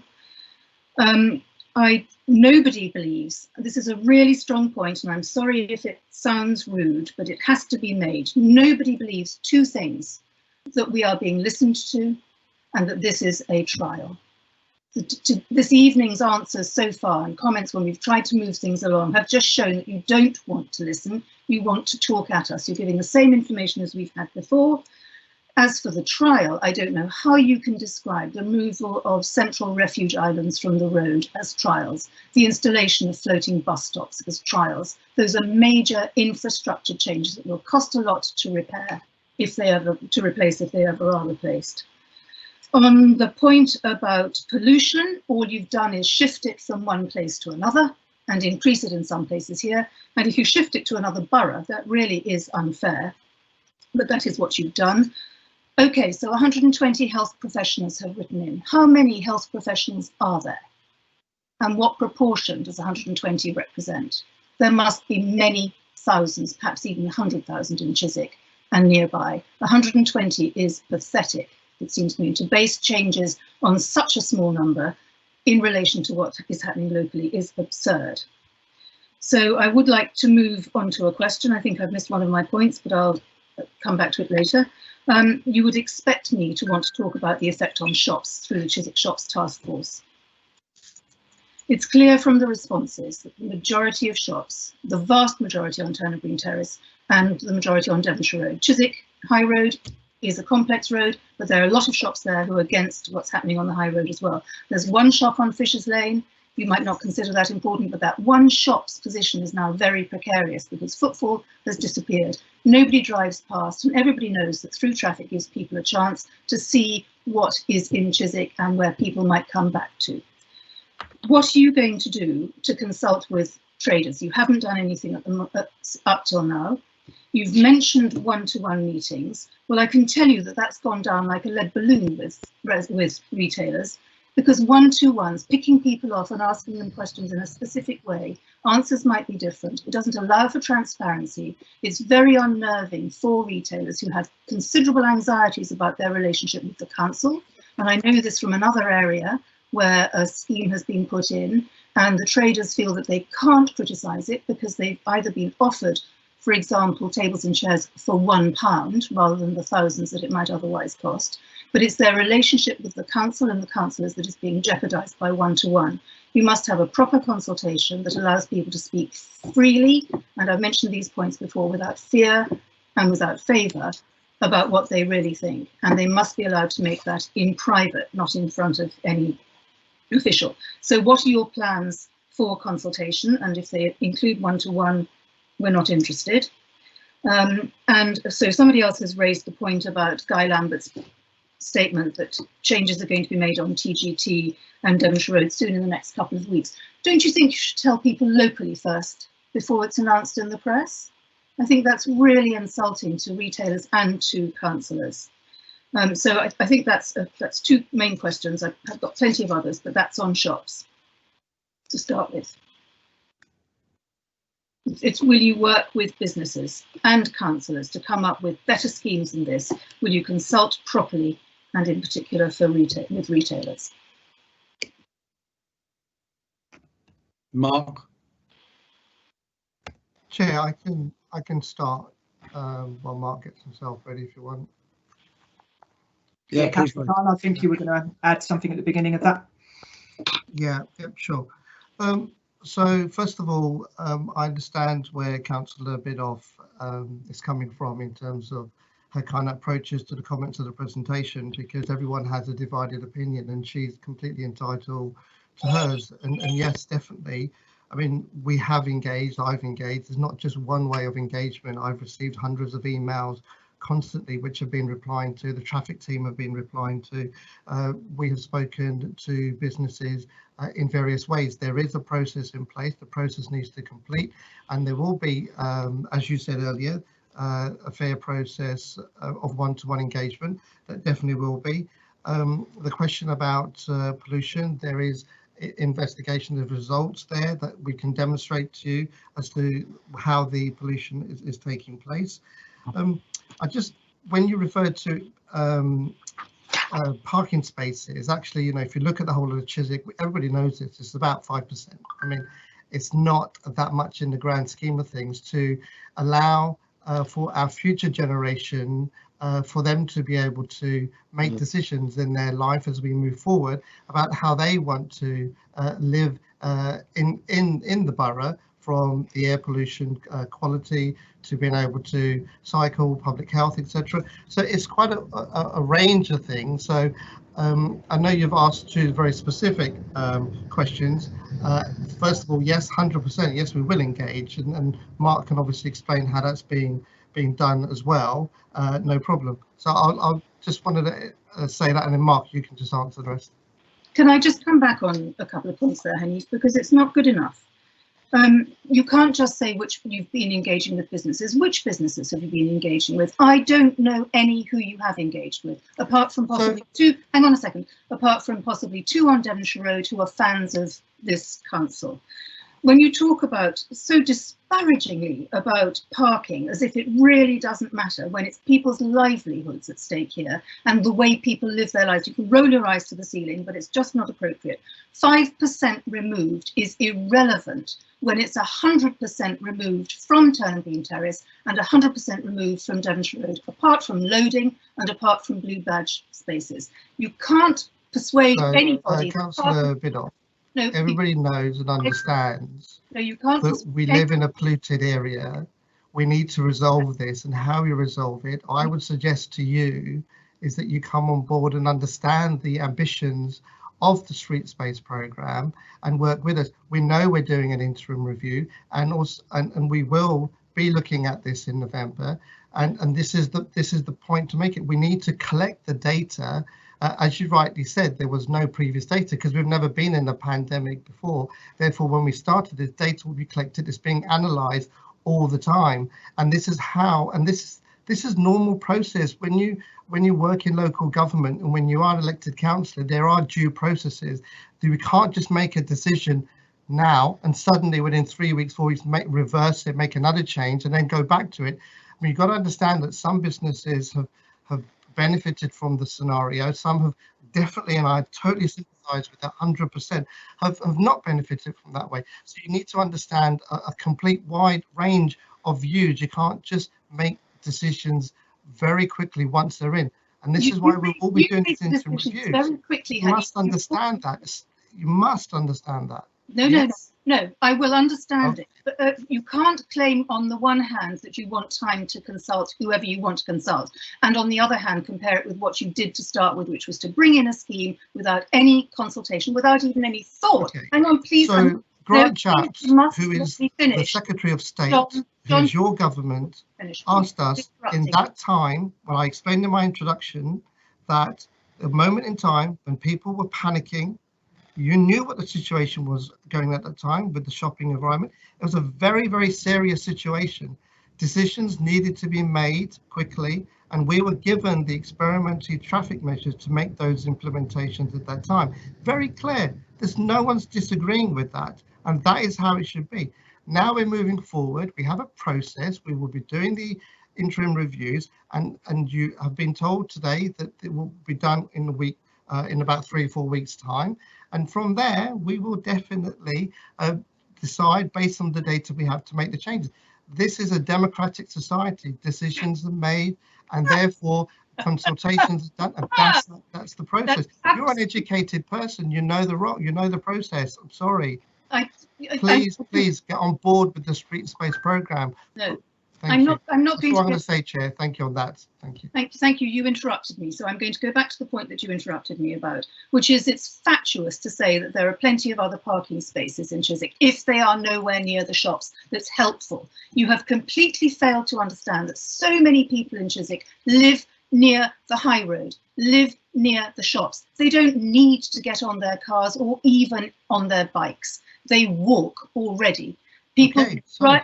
So please. They live close. They walk. And please don't interrupt me. That's the people who live close to the shops. People who live furthest from the shops are the ones who need help with transport. And that's what you've affected. And so do people who live close to the shops but are doing a big shop in one go, which I frequently did beforehand. You load up the car, you've done it once.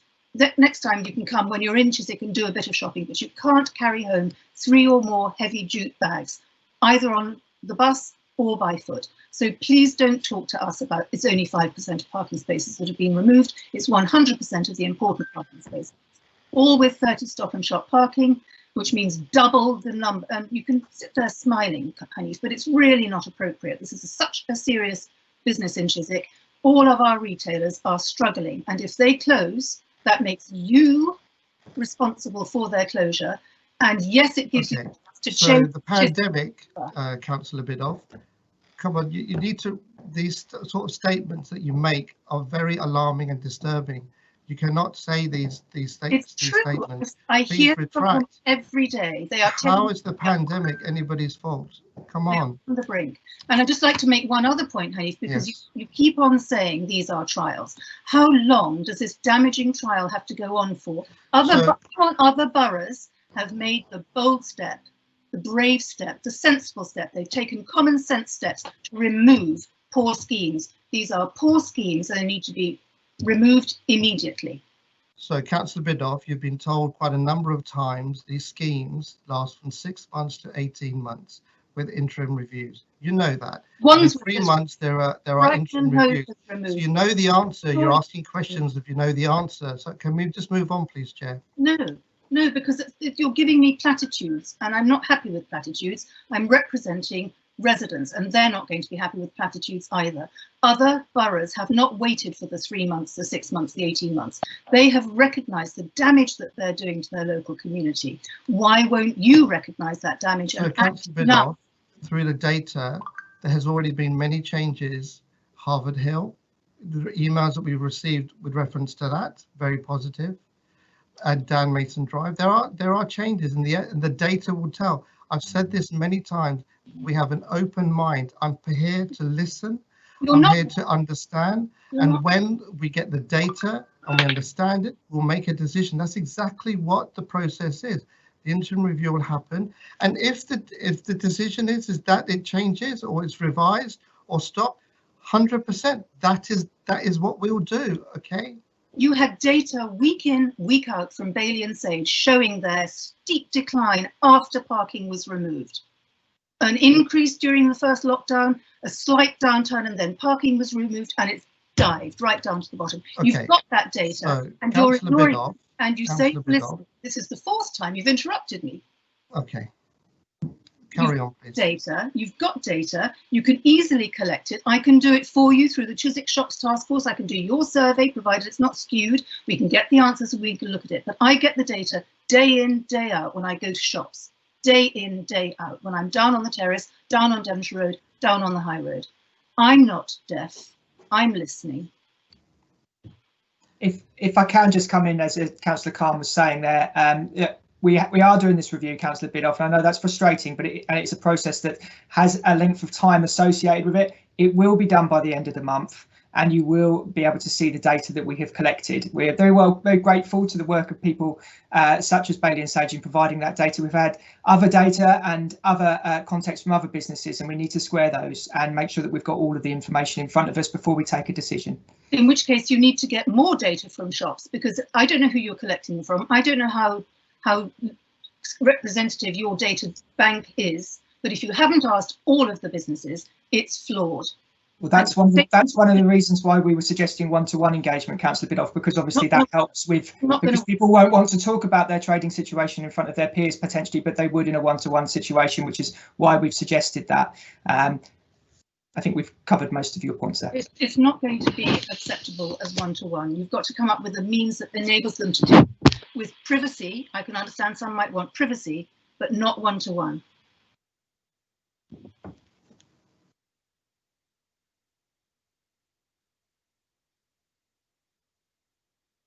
So if you're looking for a response, I think one-to-one has a part to play, but I mean, I accept your point about further engagement, and that is something that we're exploring with how we can do following the interim review process finishing before the final review. Just nobody believes that you're listening. That's as simple as that. Nobody believes that they're temporary. We can't look at the way it is. I think if I can just highlight what Councillor Khan said at the beginning there, that there is a process in place. Now, at the beginning of this process, we were receiving large volumes of correspondence asking us to jump and do things. We didn't. We tried to put a process in place. We put a set of engagement in place to understand where the public felt there were problems, and then we implemented some schemes. As part of that, we agreed that we would review them, and we would review them 3 to 4 months and then 6 to 7 months afterwards. We're in that process now. So, this is where it is. After that process, if you feel we haven't listened, then you're quite right to raise that with us again. But there is a process and we need to go through that process. But other boroughs haven't been so slavish towards a suggestion from someone else. They've recognised the flaws and acted immediately. Why do you have to go on in torture, waiting for you to say we're going to reverse it, we're going to reinstate the parking, and we'll hold a public conversation? That's all you need to do. Consultation. You can do it today. Excuse me, councillors, can I just advise you that the chair is actually experiencing some IT problems at the moment. So if you could please bear with us for a few seconds, he should rejoin us. Thank you. Thank you. Now, how do you explain, thank you very much. Since we are talking, how do you explain the fact that Wandsworth has removed a scheme, Croydon, Brighton and Hove, Manchester, Sheffield, and so on? How do you explain that they've been able to make pragmatic decisions based on really damaging effects? Yeah, I think what Councillor Biddulph is trying to say, Mark, I'm Vice Chair, so in the absence of the Chair, I'll control the meeting for the moment. Okay. What Councillor Biddulph is trying to say is you're not listening to the residents because you've got a set program and you are keeping to that program. Why is it you can't shift and listen and make the decisions when you need to do so? Why wait till a time limit? You're waiting on a time limit, which is not acceptable. This is what Councillor Biddulph is trying to say. Yeah, I understand. I understand that point of view, Councillor Gill and Councillor Biddulph. There are differing views on this, and I know that there are many people that think the same as you, and many people think the same as some of your residents. But there are other views, and we're trying to take them into account. And the only way that we can balance that is through the process. We've also got wider policy issues, such as climate emergency, such as air quality action plan, which everybody in this room agrees is something that we must address. So we have to take all these things into consideration. In respect to Councillor Biddulph's point, yes, there are some authorities that have removed schemes that have gone in. My understanding is there are many more that haven't and are running through a very similar process that we are running through. So I don't think it's fair to say that because 1 or 2 authorities have changed things that we're suddenly wrong, which I don't think that stands. So please stick with the process, please engage with the process. You've all been really good at engaging with the process today, and it's been incredibly valuable for us when you have done so. And I hope that you stick with that. You'll start seeing that process and what that process means in the coming weeks. And as I say, we really look forward to engaging you as that process begins. I can't say the word process anymore, I'm afraid. So Councillor Gill, sorry, Councillor Biddulph, can I be rude and interrupt you? But we're getting messages from the chair who's asked if Councillor Gill can move on to the next question, yes, please. I'm just about to. I was just about to do that. Randy, I'm back in now, sorry. Okay. Can you hear me? I do apologise. Okay, we'll move on. Michael, we've got any questions? Michael Dennis, please. Colleagues, could you please stick to the questions in the paper? Some of you are making speeches rather than questions. The APO has to record these and link them with the questions posed, please. Thank you. Michael. Yes, thank you, Chair. Thank you very much for letting me in. I just wanted to ask a question about cost. How much has the cycleway cost to implement as a temporary scheme? And also, how much will it cost to reverse? Do you have those figures to hand?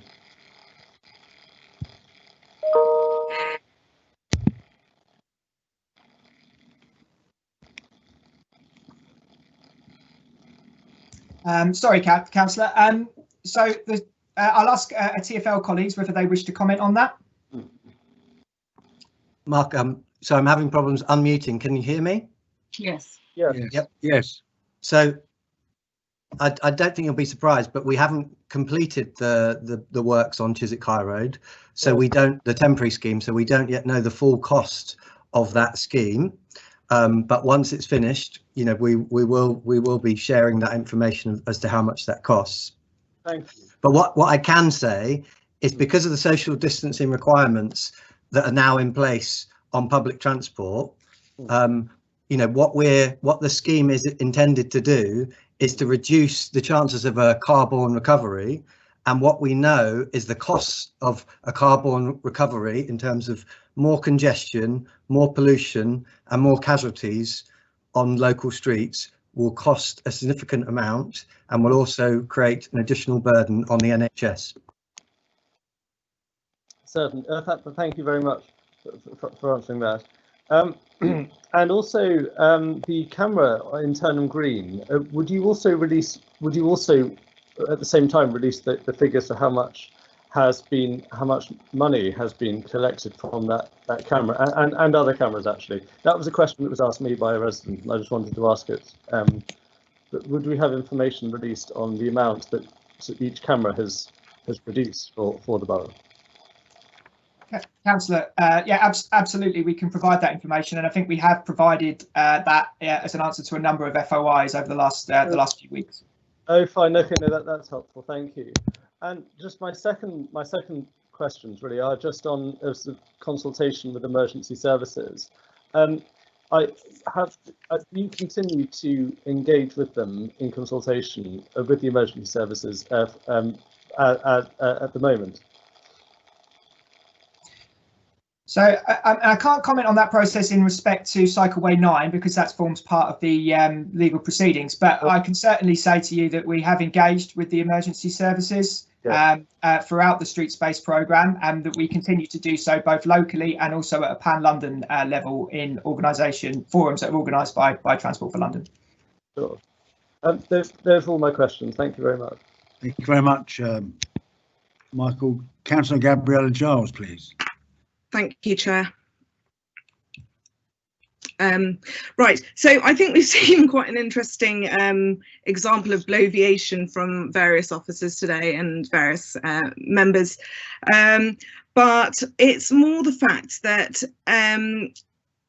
there seems to be a distinct lack of trust in the council from what we've heard today amongst residents within Chiswick. So for me, there's lots that we can pick up on. We've still got lots of questions, but personally, I'd like to know what project and change management training has been undertaken by officers from both LBH and TfL, because what I see when it comes to planning and change management, of which I would state that governments are,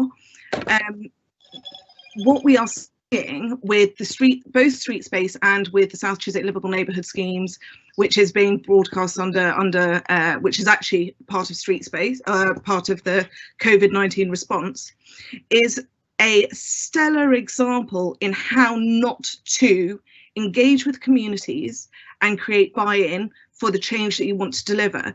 You know, we know and we agree that those big ticket items like protecting the NHS and making sure that we have decent air quality are part of the green recovery, and I think we can all agree that that's fine, and it's fine and dandy to say that these are fantastic aspirations. The thing is, if you actually look into the psychology of how people make their changes, they don't change their behaviour based on those big ticket items. It doesn't work. The human psychology does not adapt to being forced into doing things unless you live in a dictatorial state. So I have to wonder and ask, what does this council also believe that residents don't have freedom of choice? But anyway, to go on to the other points and to pick up on some of the bloviation that we heard from Hanif earlier in regards to air quality, and these are questions from residents. So I know I've asked these questions before at Borough Council, but I think for the benefit of this forum, what are you doing to measure pollution levels on Chiswick High Road, the A316, the A4, Sutton Court Road, South Parade and Acton Lane? And what more, or does Hounslow have any plans to add air quality monitoring to high areas of traffic flow, which we know are going to increase more traffic through those plans that are being driven by LBH, to increase air quality monitoring to places such as Hogarth Roundabout? And that's it, Chair. Thank you. Okay, thank you. Thank you, Councillor Giles. So, look, in response to change management, it's a really good question, and I've been involved in lots of change schemes over the years, from controlled parking zones to other road closures and cycle lanes and bus lanes and strategic rail schemes and all the rest of it. And it is really difficult, and it's particularly difficult if you're taking things away from people. And it's made really difficult when you try and do it really quickly. And unfortunately, that's the situation that we've been in, particularly with this scheme. So we've been asked to do things by the Secretary of State as swiftly as possible, and backed up very strongly and firmly by the Mayor of London. And that is a difficult process to move at that pace. So I mean, hand hold up. If you were to compare and look at how you achieve change at pace. Have we delivered a textbook example of that? I think it's probably not likely, but nonetheless, we've done the best that we can with the resources that we had, and within the legal and frameworks that we were given, particularly by the Secretary of State. What I would say is, though, that all the things that we've done in the last few months were very much in line with wider policies that have actually been approved for some years. So everything that we've done is very much in line with the direction of our own transport strategy and the Mayor of London's transport strategy. So it's all stuff that has been approved and is clearly flagged and has been for many years about the way that we want to change our city in order to be able to achieve all the things that you said: better air quality, better health, more physical activity, less carbon emissions, and all the rest of it. So yes, I understand where you're coming from, and I understand the pressures, but we were also under a lot of pressures, in particular in response to this programme. In relation to air quality, I mean, the borough has a pretty wide network of air quality monitoring, a number of air quality monitoring stations, and a large number of diffusion tube sites. We're also able to draw on diffusion tube sites and air quality monitors in other boroughs, and indeed from the GLA's Bereave network as well. And what we can do is we can use those sites and those data points to also inform dispersion monitoring. So you can use those data points and factor in data like traffic data and other change data to be able to understand what the air quality is in different areas. You made a point about some specific locations, for example, Hogarth Roundabout, and that's certainly something that we can consider and potentially add that into our network. And I'll discuss that with my colleagues back in the office and also with TfL. Of course, there comes a point where you're monitoring so much that it becomes a bit, you've got so much data that you can't really do anything more with it. We've got a good idea really about what air quality is doing in the borough on any given day, but there may be some advantages in some additional locations, and that's something we'll certainly discuss with you further. Thank you very much for that. Councillor Todd, I had a missed call from you. I don't know if there was anything else you wanted me to ask, or whether I can ask another question. Do you mind if I do a supplementary on your question? Yeah. Mark, thank you for your helpful comment on air pollution. The main issue of lots of questions is the transference of traffic, and with that pollution. I know where all the readers are, and we've got a very sophisticated one in Chiswick High Road. But you know that what has Ealing given you to do with the avenue and the area near Chiswick Park? I mean, that's been turned into virtually a car park where people queuing. There must be related pollution figures. Do you have that data? Yes, certainly we've discussed that with Ealing, and we are getting all available air quality data from them. And in addition, we can use their network of data points and plug in changes in traffic volume that we have from our data monitoring on traffic to be able to understand what air quality might be doing. So we can get a reasonably good picture. OK, well, you haven't shown that data anywhere, have you? No, that will be part of probably the full review, the final review. So if that's the case, then why didn't you show that data in the Streetspace cabinet paper, which has a chart on air pollution? So I think that was simply just making the point about what the general trends were happening in the borough since lockdown began and the changes in traffic happened. It wasn't attempting to try and explain variations in specific locations. Well, sorry, can I challenge that with respect? You've closed 2 streets, you've transferred stuff. It's evidential from many people that traffic is seriously impacted in Ealing. Why didn't that air pollution figure feature in the report? I mean, it makes the data in your report. It is misleading, actually. I'm not sure I agree with that, Councillor. I mean, I've seen your hand. Sorry. The cabinet. The cabinet report is across about the whole of the borough, not just about Chiswick. So it was talking about general travel trends actually across the whole of London in the section I think you're referring to. So you know, it wouldn't have been necessarily appropriate for us to go in and start talking about the impact of one scheme in the east of the borough at that point. But I take your point, and it's certainly something that we need to pick up on in the final reviews. Okay. Joe, I want to push on with the list hasn't been done there. Can we come back to your query?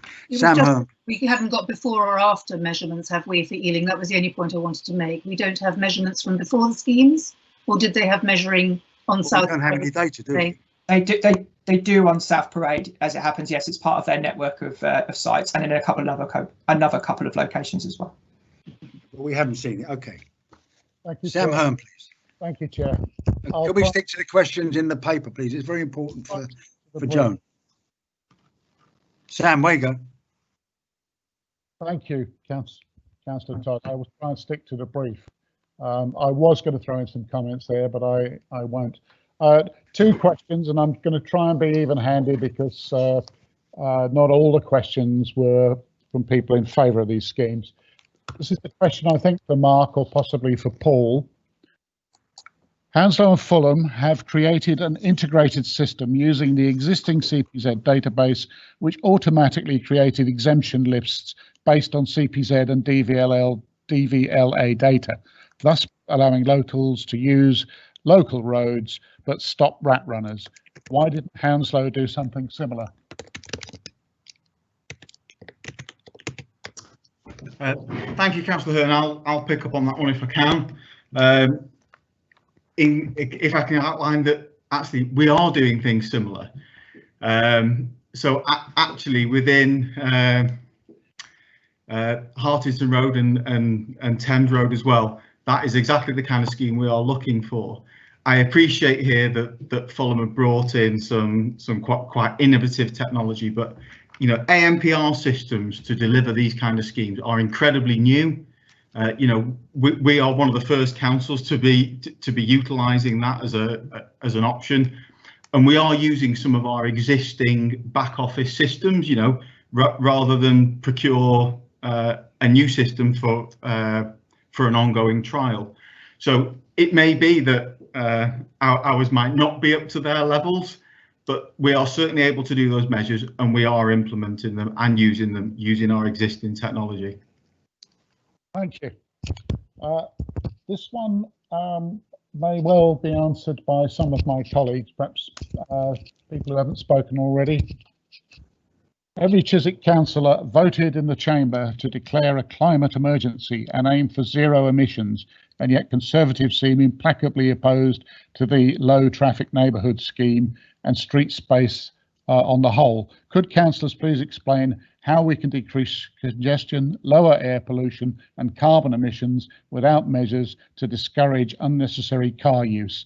And before anybody answers, I say I'm very prepared to answer this myself. It really is a when did you stop beating your wife question, and it assumes stuff about us. I know my 2 colleagues and I in Chiswick Riverside have worked very, very closely with officers on how to use the money that was coming forward from TfL a year ago. So we're not anti schemes which will reduce rat running. What we are against is absolutely ridiculous schemes that actually increase air pollution, increase the journey times and are damaging. But anyway, if any other councillors, I've got a whole list of measures here on how we will reduce congestion without bringing in some of these schemes. But if anyone else would like to respond to the question, do I need to repeat it, or have you all clocked it? I think Councillor Mashiso might be prepared to answer. Yes, thank you, Sam. Thank you, Chair. Straight away, one of the ways we reduce traffic is by not making necessary journeys, and that's normal. Now, I was making unnecessary journeys in my car back in, I don't know, 2010 to 2012 and so on.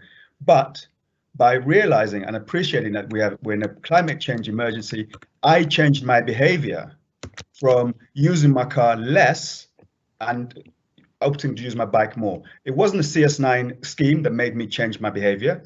It wasn't a closure of a road that made me change my behavior. It was someone actually talking to me and explaining to me that there is a climate change emergency and you must shift your mode of transport to try and help the environment. Now, how can that not apply to everybody else, that we have a conversation? Yes, there are some measures that need to be put in place. Absolutely. I am pro cycling. I am also pro people using their own modes of transport, their own means to get to places. So if I'm able to change my mode without being imposed upon by measures, then why can we not trust our own residents, not just in Chiswick, but across Hounslow, to say to them, actually, this is a climate change emergency, and we can and we should consider ways of transport, ways of travel that stops us using the car more often and start using the bike and start walking.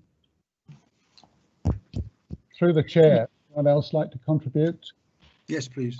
Sam, Joe.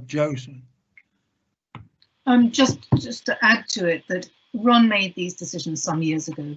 A lot of us have made these decisions some years ago. The assumption is that Chiswick is way behind the curve, and I don't believe it is. An awful lot of us, I don't know how many, we could do a survey, are already making sensible decisions about when to use cars. And because of where we live, we're all able to do that. Because of the network of buses that we have, including local buses like the E3, we're able to do that. And it's really annoying for other people who don't live here, who don't know what Chiswick is like, for just making decisions about the way we travel as if they didn't know, and they certainly haven't asked.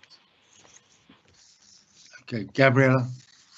Yeah, to go on to that point, I did ask not at the start of the South Chiswick Livable Neighbourhoods consultation, but there were a lot of options that were put in as priority points that actually impact local residents more than what we're seeing with the rat running. So things like access across and Sutton Court Road and the A4, so access out of Chiswick Riverside to go north. That is one of the biggest concerns that people have. That is a detractor for them not getting on their bikes on a regular basis. Like Ron, I haven't had a car since I moved back to London in 2017. I needed one when I was in Aberdeen, but even then, my primary form of transport was bike. As part of the South Chiswick Livable Neighbourhood discussions that Councillor Hearn has already referred to, I asked as to whether we had a baseline on how many people cycled or walked within the area already, and the answer was no, because personalised travel planning is too expensive. The issue is that, with any change, again, it goes back to, is you have to identify whether a change is necessary in the first place. We've seen increased levels of traffic in Chiswick as a result of Hammersmith Bridge closure. This has actually impacted and created a detrimental impact on the quality of life of many residents here who already do use who already leave their cars at home because they can't physically get out of their houses to get out their cars. Or to drive out. This shouldn't be a war on local residents. We shouldn't be penalised because of changes that are happening outside of the area that are creating an impact on the way that we already live our lives. And looking at the traffic data that we have that was taken as part of the South Chiswick Livable Neighbourhood schemes, bicycles don't actually register on the cables, and it's very hard for people to differentiate between that and a scooter because it's done on the wheelbase. Pedestrians aren't picked up on that. If you'll look at and speak to local residents, you'll know that a lot of us use bikes, cars, other forms of active transport as a real fundamental way of getting around. and only rely on our cars when needed. And I think with everything else that's going on, there has been a real arrogance, I think, as we've seen today, shown by the council that they think they know better than, well, one, the people who represent the people of Chiswick, but worst of all, the residents of Chiswick. And that's really horrible. Sorry, John, there wasn't really a question there, but I think it needed to be made clear. Okay, Ron, you're next. Chair, is that for question or for comment? Well, this is a public question area. I mean, okay, I've got loads of questions here, and we're drifting a bit, tired. I'm being very hard, but let's I beg your pardon, Chair. I thought we were continuing on to the question by Sam, but that's fine. Chair, can I interrupt? It's Councillor McGregor next before Ron Mashisha. I've called Ron. If Councillor McGregor wants to come in, he can put his hand up. Okay, I will ask the question then. I'm just looking through the data here. I think I'll stick back to the question from a resident that was looked at, aimed at the councillors. So bear with me a second. Let me just scroll down. Oh, here we are. Okay, the question reads: how will our councillors ensure that the voices of Chiswick children and young people start being considered in shaping the future of our streets? So I think this can go to all our councillors, but can also go to officers as well. So how will councillors and I guess officers ensure that the voices of Chiswick's children and young people start being considered in shaping the future of our streets? Shall I take the lead on that one, as somebody who was a young person in Chiswick growing up, and you know, still choose to live in Chiswick? So I think there's a lot of initiatives going on. We've seen with initiatives such as the Chiswick cleanups that have been run by Councillor Mashiso, and our interaction with organisations such as the Hogarth Youth Centre, or other local youth groups such as, well, not just local youth groups, but we've seen that there's a lot of will around this. I think the thing is, I think when in discussions that we've had regularly with officers, is that there is a population that we don't yet know how to tap into. So as part of that, and Ron, you're our youth spokesperson, so maybe you can elaborate on this. But we do need to do more. We are trying to do more. We are trying to work with local residents groups to find out what young people in Chiswick want and need, not just about the road configurations, but about all aspects that we're making decisions on that will be impactful for the next 20-30 years, if not longer. I'll go next, shall I? Okay. Chair, yeah, I think my suggestion is we should engage the young people and have a Chiswick Area Forum for the younger generation, so they can put their views, and this will be a great way for them to come and participate and let us know what their intentions are and what they want for the future. And I think it will be good, and we could also engage in schools. And you know, I think I talked with Chair about this some time ago, and I think we should pursue this avenue. Thank you. Okay. Joe, did you want to speak? Oh, yes. Help yourself. Yes, please.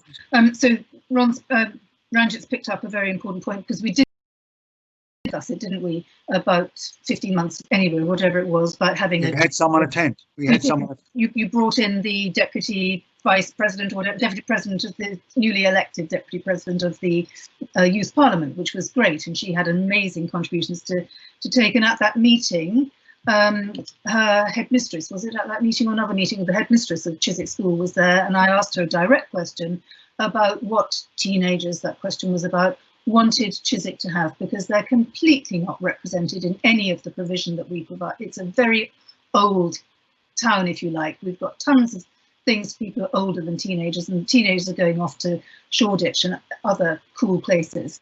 I think we can repeat that exercise. So I then followed up with a series of questions for her, and got 1.5 sides of A4 back from the school's council. Incredibly interesting ideas, pushing boundaries. Some of them had been tried and failed, but why not have them again? We can do that again. We must get the generations right, obviously, and ask people, or rather use all the generations. But there are many things that we can do, and it can be done very easily when you've got head teachers who so want to contribute. We should just do more of it. Okay, Chair, my second question. Or does Councillor Hanif Khan want to contribute? Yeah, I can, if you don't mind, I can add something very little on that, because I agree with many of what the councillors have already said. But yes, as a local authority, we have been listening very much to our youngsters in how they want to shape that. And when you talk to them, they talk with such aspiration that they want to make the change. And they're seeing it all over the world of how the poverty is increasing, the gap between the rich and the poor is having, and climate change is one of those. The only point that I think would be a really good suggestion to the group would that why don't we have a young person's area forum in where they could actually bring in their insights into this, because this is exactly through the citizens' advice that we've had. This is the sort of conclusions that they're coming to. They want to be. I think I just said that. That was Ranjit's suggestion. Yeah, I think, yeah. Hang on. Sorry, Councillor Gill's audio is really bad. I've struggled hearing what Councillor Ranjit is saying. I'm sorry about that. Sorry. Okay. Chair, my second question, Chair. This is again from another resident. I'm just reading it out loud, so forgive me if I get it wrong. Did Hounslow Council think that by seizing the opportunity to impose temporary road closures and parking restrictions without consulting with both the residents and the owners of businesses in the area, that it would be easier for them to make these permanent than it would have been if they had carried out a proper analysis of the likely impact of these closures? Chair, if I can take that one. No, absolutely not. I mean, we've implemented these schemes in line with the government guidance. That is the only reason these schemes have been brought into being. Asked to implement them as quickly as possible, and that's what we did. However, we have put in place a post-trial consultation process. So we're absolutely interested in hearing what people think about them, and no final decisions have been made in any way. So no is the answer to your question. Thank you very much. It's my turn now. Did you want to speak? My final question, Chair? I had 3, didn't I? Well, I gave you 3, yes. Did you want to speak, Catherine? No, okay. Ron, where you go. No, Mark made the point. Okay, third question. Again, this is just for balance sake to appreciate that there is another side to this debate. And the question is, the Chiswick councillors have been vocal in opposition to the Streetspace programme. What are their proposals for fulfilling the government's active travel vision by relocating road space to walking and cycling? May I go first, Chair? Please do. I would say that, first of all, you must, whoever the person who's asked that question, first of all, refer to our cycling policy, which we issued back in May before any of these programs were put in place. And in that policy, we categorically said that we do support active travel. And we categorically said that we wanted Chiswick to be one of the areas where the Boris bike or the Santander bike to be brought forward. We also asked for bike storage to be an issue to be looked at as a way of giving residents confidence to cycle to put their bikes on a high road and use it properly without any fear of it being stolen.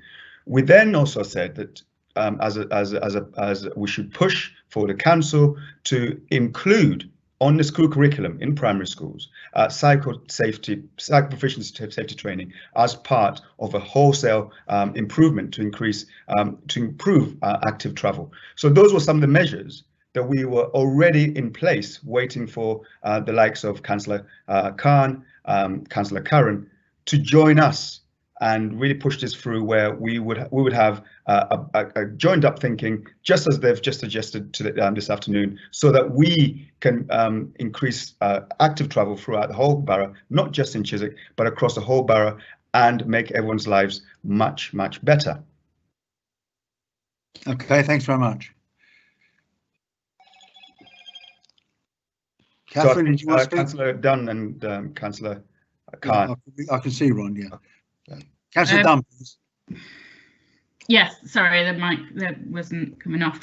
Yeah, there's a few things I wanted to address. I mean, so Ron made some good points earlier about how lots of people have changed their behaviour and did take on board very much advice from the government in terms of obviously using public transport less, but also then wanting to use their cars less. And we know that bike sales rocketed during lockdown. It was impossible at one point to get hold of a bike because they'd all sold out. Lots of people were wanting to get on board with this.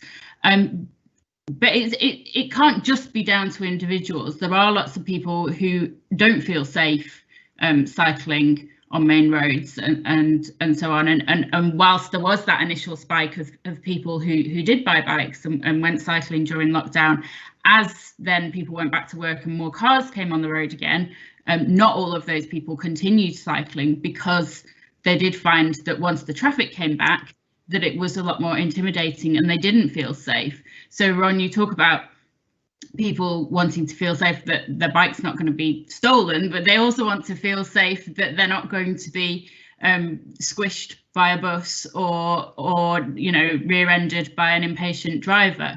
And that's why it's really important that we do make changes to the network and not just say, oh, well, it's up to individuals to make the change. We have to enable that change and make it safe for people. So that's why I think it's really important that we have pressed ahead with these measures. You know, and we chose to do it through experimental traffic orders, so that we can see the actual effects of what's happening and then make those decisions when it's to the right time. Because certainly not every single one is going to be going to work. We know that for sure. Okay, thanks. I'm calling a halt to this one. Just to remind you, there are dozens of questions still not answered. Please confine it. Stick to the questions. It's terribly important. People are sitting waiting to hear. It's Chair. my turn. Chair, Chair, can I be rude? we have extensions? Two people are speaking. Does anyone talk about bikeability? I know that. Hello, can I I've heard what I said, Catherine. Hang on, don't speak at once. Yeah, you're moving in motion. We need a standing orders because otherwise we're going to run out of time. So I'm asking for a extension for half an hour. Yeah, should we say to 10 o'clock? To 10 o'clock. Yeah. Yes, to 10 o'clock. Is anyone seconding that? I'll second. Okay. Sorry to interrupt Sorry, you. I need to move on. Sorry about that. Okay, pleasure. I apologise for over talking you. Yeah, my turn. Perhaps the GLA might be able to come in. Two-way cycles are not widely used in London, and there are continuing concerns about the safety of their use in busy shopping streets with numerous side turnings like Chiswick. The temporary cycleway along Chiswick High Road is materially different to the original proposal put forward in 19, and thus a new safety audit should have been undertaken prior to the decision to start construction. This was not done. Why?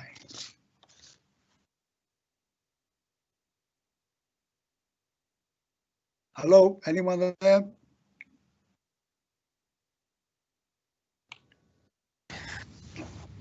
Councillor, I think one of my colleagues from TfL might answer. I hope so. I did mention that when before I. Hello, can you hear me? Yes. Yeah. So. Please give your name. Have your my name name's first. Newton Shah. I'm the principal sponsor on Cycleway 9. With regard to your question about the road safety audit, a road safety audit was carried out on the temporary design, and we have shared that with the borough. With going back to your question about the two-way cycle track, obviously ensuring the safety of all of London's road users is a key priority for TfL. We must be clear that Chiswick High Road is a casualty hotspot for cycling, and we're keen to reduce the danger along this high street. Just to put it into context, there were about 55 collisions involving pedestrians and 81 collisions involving cyclists along the A315 in the 3 years to December 2017. To mitigate against the side road design, we have included a number of design features. We've included a break in the line of the traffic cylinders separating the cycle track and the traffic lanes. There's a dashed line marking across the junctions to warn vehicles and cyclists of the junction. There's, in addition to that, there's cycle logos. Where there are no existing turning restrictions, we've provided coloured surfacing to highlight the cycle track. At signalised junctions, most of the traffic signals have been programmed so that cyclists transition through the junction in a different stage to motorists, and additional strategies have been used of early release signals at Heathfield Terrace and Turnham Green Terrace, so cyclists can clear the junction before vehicles receive a green signal. Hello. Okay, thanks very much. Can I move on to my second question? I'm going to amalgamate two questions. The ambulance service told the council not to put in hard barriers at the named junctions. Why do you ignore them? And there's another similar question. In your planning, do you ever consider the need for emergency services and public transport? How do you feel you've accommodated emergency service providers in your recent road changes in Chiswick? Please give relevant data from your research if possible. Mark, can someone answer that, please? I'm quite happy to pick that one up, Chair. Who's speaking? Paul. No. Hi, Paul. Sorry. Yes. Hello. Thank you. Emergency services will always endeavour to ask for free running operations at all times. So the council's got quite a task there, and has quite a difficult balance to make in order to ensure that we've heard and we've responded to those emergency service requests for unhindered running on the roads.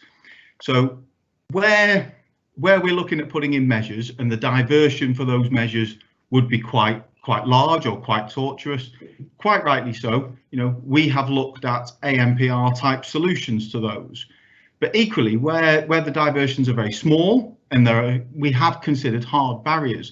So we've put in a blend or a mix of schemes and tried to listen to and respond to those responses that the emergency services have put in. But again, we've remained open with them. We're continuing to work with the emergency services, both locally and pan London. But again, I'll just stress the consultation is still open, and we're still listening to those views, and as we are from the emergency services.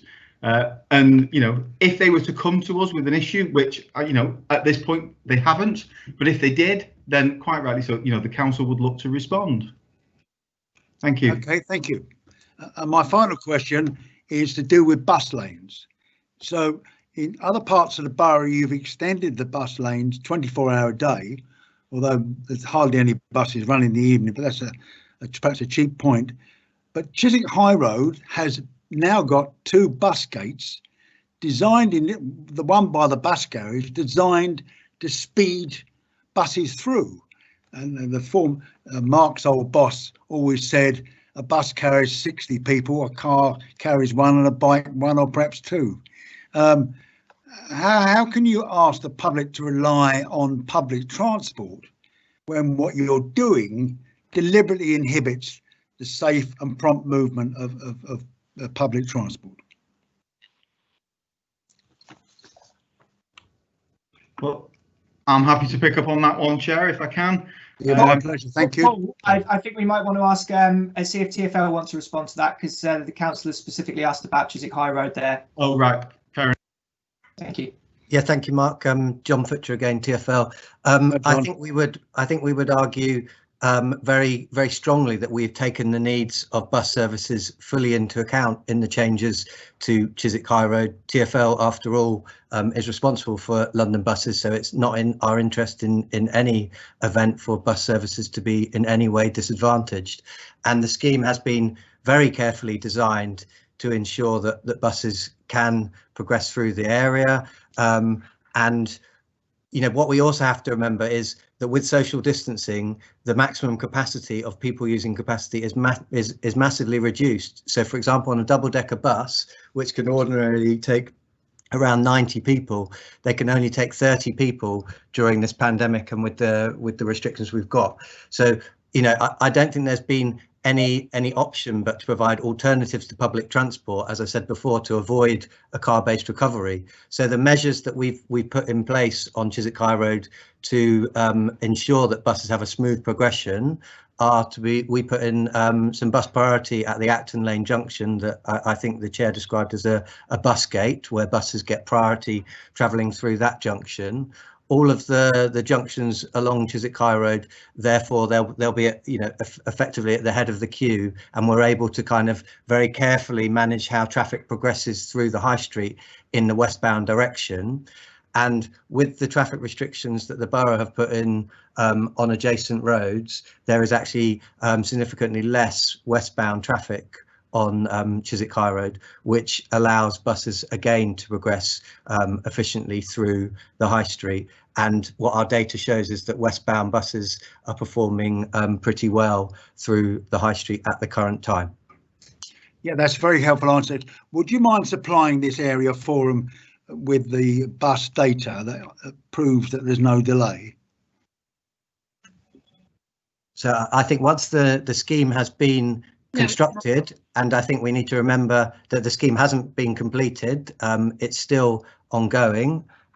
So I think once the scheme has been constructed and the traffic levels have reached a stable, steady state, which may take several weeks, we will be doing very detailed work with the council to look at what happens in the future on Chiswick High Road. And obviously there's a major requirement for engagement to take place, and we're very keen to do that.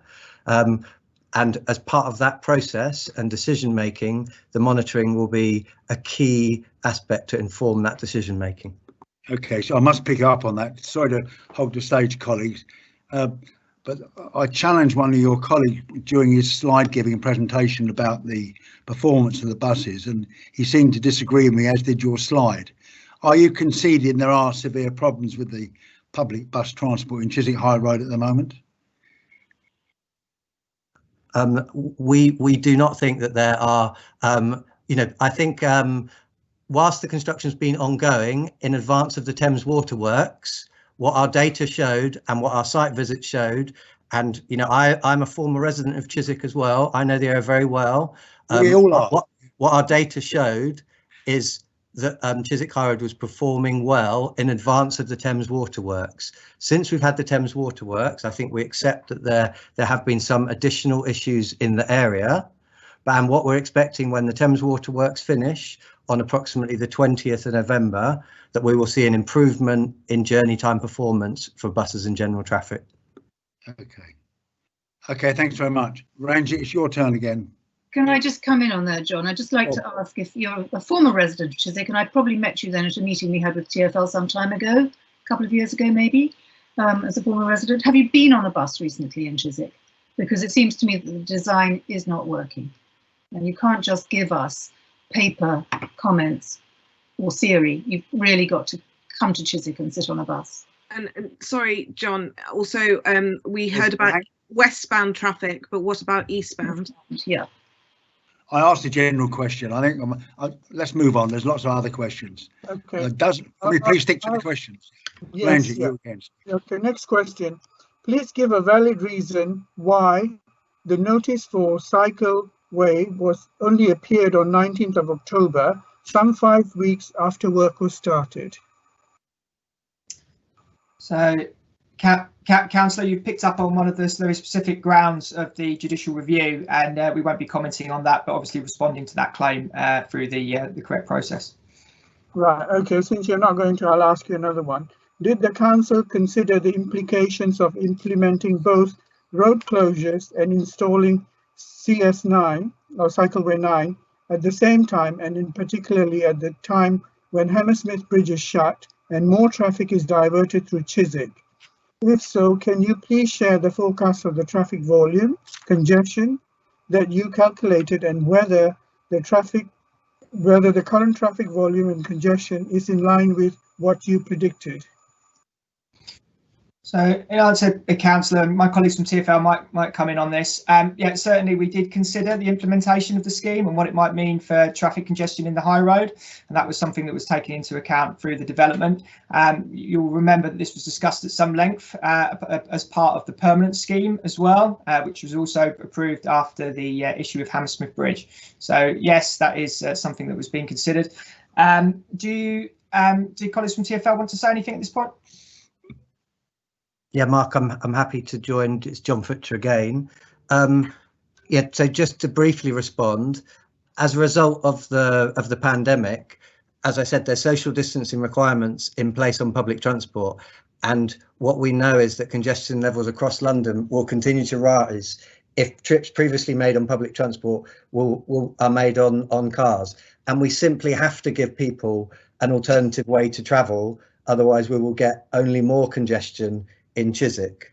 We do understand that not every journey can be made on bike or on foot, but we do know that many can and many are.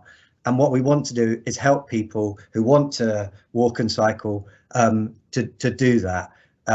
What we know is that the sorts of changes that we're constructing at the moment in Chiswick High Road are the changes that research shows gets people cycling from all backgrounds. The research backs that up 100%. The changes in Chiswick High Road were designed by TfL in coordination with Hounslow and with the changes that Ealing made. They were fully coordinated, and I explained in my previous answer how some of the changes on the side roads actually reduced traffic on Chiswick High Road. And you know, as I pointed out in my last question, the changes on Chiswick High Road are not yet completed, and I think, you know, we need to obviously wait for them to be completed before we rush to conclusions. And as I pointed out, the Thames Waterworks have created some additional issues in the area that I know the council and ourselves are concerned about, and we've been pushing Thames Water to urgently complete those emergency works. But it's very frustrating that they've come at the same time that we've been doing our works. You know, we obviously consulted with all of the utility services to ensure that they were aware of our works and to make sure that there wasn't any conflict. And it's, you know, it's very unfortunate this has happened. But what I said again is that our data before the Thames Waterworks started was showing that Chiswick High Road was operating pretty well and within the ranges that we were expecting, and that is during construction. Okay, thank you. Well, I just update you. According to the Thames Waterworks, the work won't be completed till the 27th of November. You said the 20th. Anyway, that's just aside. I've got one final one which I'll ask. Why were no warning signs to say that vehicles had to turn left or right because it is no longer possible to drive straight ahead into Turnham Green Terrace, put up before the lights at Allendale Road and at its junction with Chiswick High Road? And just today I received an email from a resident who was fined £520 PCNs because he didn't see the signs. All he did was go and drop his daughter off at school.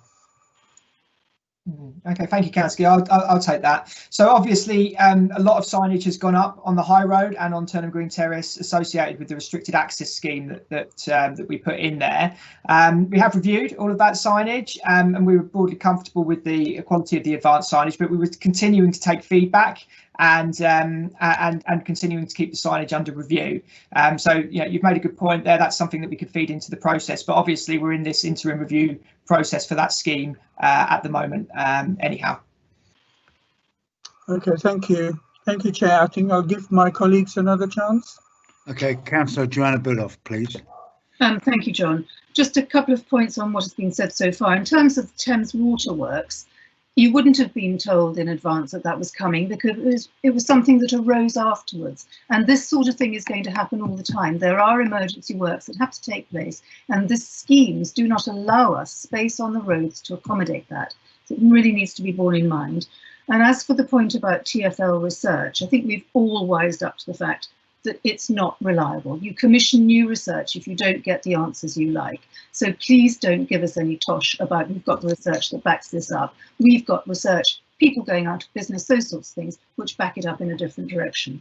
But in terms of the questions that we need to get through, nobody, I think, has raised equality so far.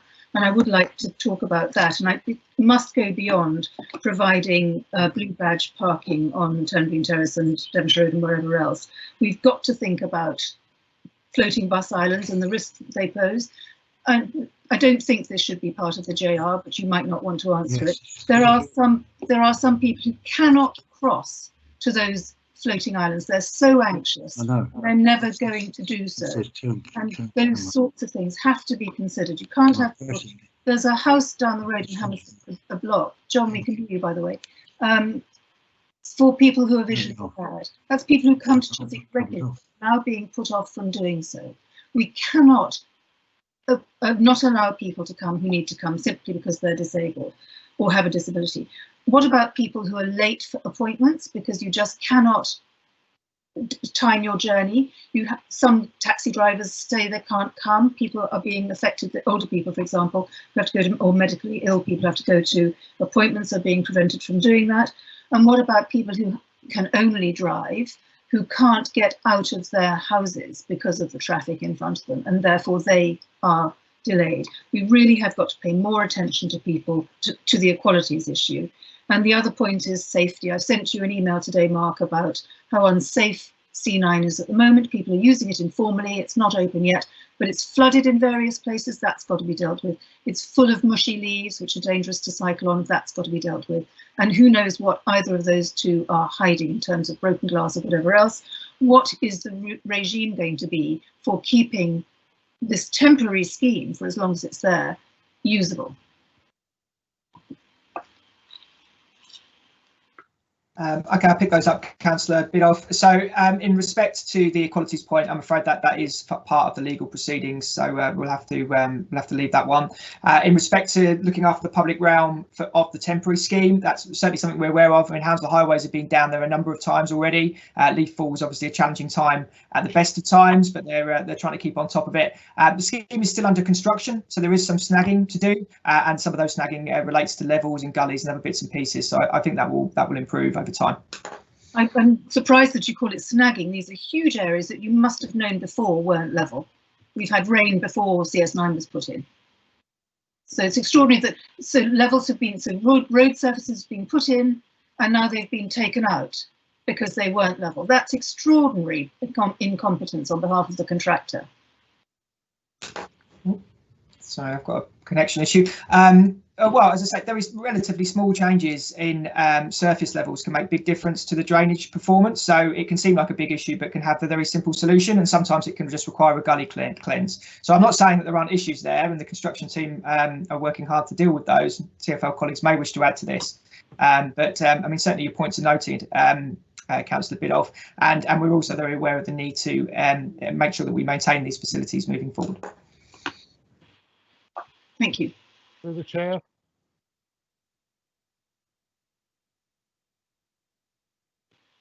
Councillor Todd. Okay, you can hear me now, can you? Yeah. Yep. Yeah. I'm struggling to recognise those accident figures that the TfL rep gave to us. I'm wondering whether she's actually including the stretch from Chiswick Roundabout to Chiswick Bridge, which is also designated as Chiswick High Road, but anyone who's trying to cycle it would know is extremely dangerous. I'm talking off the top of my head here, but it doesn't correspond to figures which I know I've discussed with Hounslow Cycling. And over a 12-year period, I think we were looking at about double the number of collisions with cyclists involved that she's quoting in a 3-year period. I would just like to know the sources of her information. The other interesting thing, the 12-year period, which Hounslow Cycling often refer to, in the second half of that, the last 6 years, the most recent 6 years, the record has actually improved quite dramatically, partly because of measures that Transport for London have put in on the road. So I am challenging those figures, which were a little scary. But I'm happy to be proved wrong, but I'm not happy to be proved wrong, as it would show that we actually have a very serious problem. Sam, can I suggest that we ask TfL to provide that data, please? Thank you. Can we just respond? Newtown, can you respond? I would still like to see the data. Yeah, well, you're welcome to have the data. Newtown, could you respond, please? Yeah, the data's come from our collision data that we collect.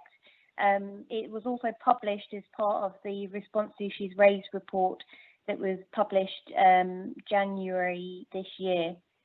So the data is all available in there.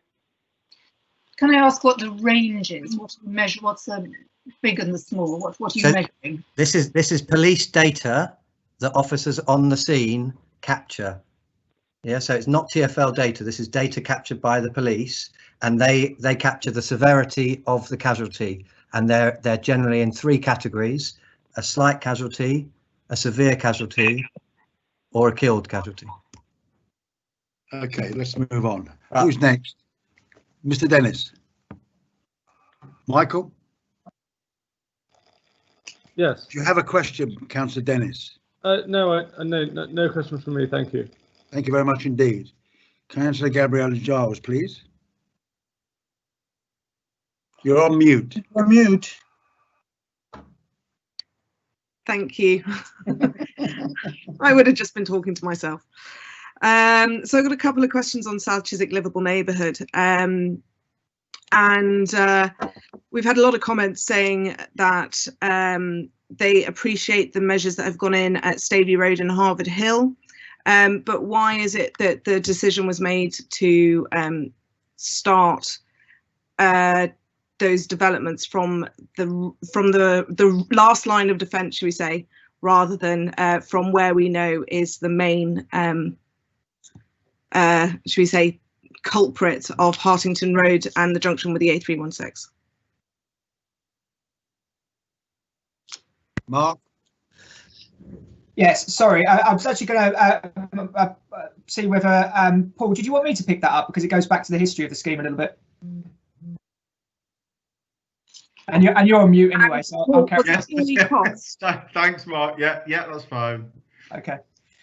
Okay, so yeah, I mean, there is a choreography to the interventions that have gone in South Chiswick, and the basic idea is to take a sequential approach to the removal of the through traffic at various different locations. I had a long conversation with Councillor Hearn, for example, about the issue of if we'd shut Hartington, what would then have happened to Staveley had we not had the intervention in on Staveley and Park Road? It would have massively increased the amount of traffic. So it was important to get the scheme in Staveley before Hartington.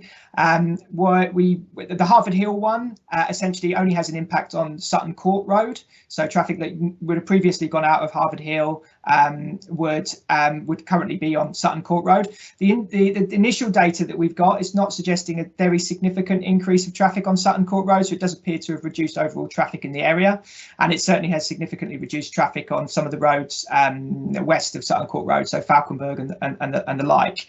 And then we've got the school streets and the Thames Road scheme, which are coming in afterwards. So there is a choreography for it. There could be arguments for doing it in a different order, but we think that what we've done is the correct way to approach it. Fine. Was it purely based on cost and lead-in times?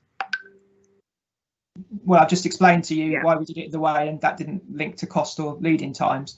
But as you're aware, the ANPR cameras that are needed for some of the schemes are on very long lead-in times because of a national shortage in those. So yeah, that is something to bear in mind. But it didn't influence the choreography. Thank you, Mark. Gabrielle, are you finished or? Yeah, I'll leave it for today because I'm Councillor Hahn? No, I'm fine. I'm still struggling with my data, I'm afraid. Gerald, did you want to speak? No, okay. Councillor Ramashito. Thank you, Chair. I just wanted to give a chance to, perhaps this is a chance for the officers and Councillor Khan to level up with the public, because this question, I've just been reading it, gives you the opportunity to do so, because I believe that at the moment it looks like temporary measures will become permanent. So the question is, has the council set aside the funding to reverse these temporary changes if and when that time comes? The answer is yes, we definitely. I mean, okay, thank you. That's on record. Thank you very much. The second question, then, Chair, if I may. Please do. This question is to do with the rationale of the schemes. Is it true that Hounslow Council has imposed more road closures and parking restrictions in Chiswick than any other part of the borough? I can start with that answer. So in phase, I've got a list there which I've kind of shared, and I can share with you, is that in phase 1, when you look at where the measures went in place, they were across the whole borough, from Heston to Twickenham to London Road to Hounslow West. So they were across the borough. So there wasn't just in one area for phase 2, and they all went in around end of June. Chair, can I come back on that one? Yes, please. I cycle and drive across all of the borough, including Feltham, and I can categorically say that my eyes do not deceive me, that there are more schemes condensed in one space on one side of the borough than on the whole borough combined. Now, I understand your point, Councillor Hanif Khan, that there has been some measures in some parts of the borough, but when you look at the volume of focus, it's tended, I think, to be very much east focused. Now, just to go back to the questioner's remarks saying about parking, before all these were put in, I understood from speaking to some of the colleagues in the parking department that Chiswick contributes most amount of funds to the council through its parking in that area. So now that you've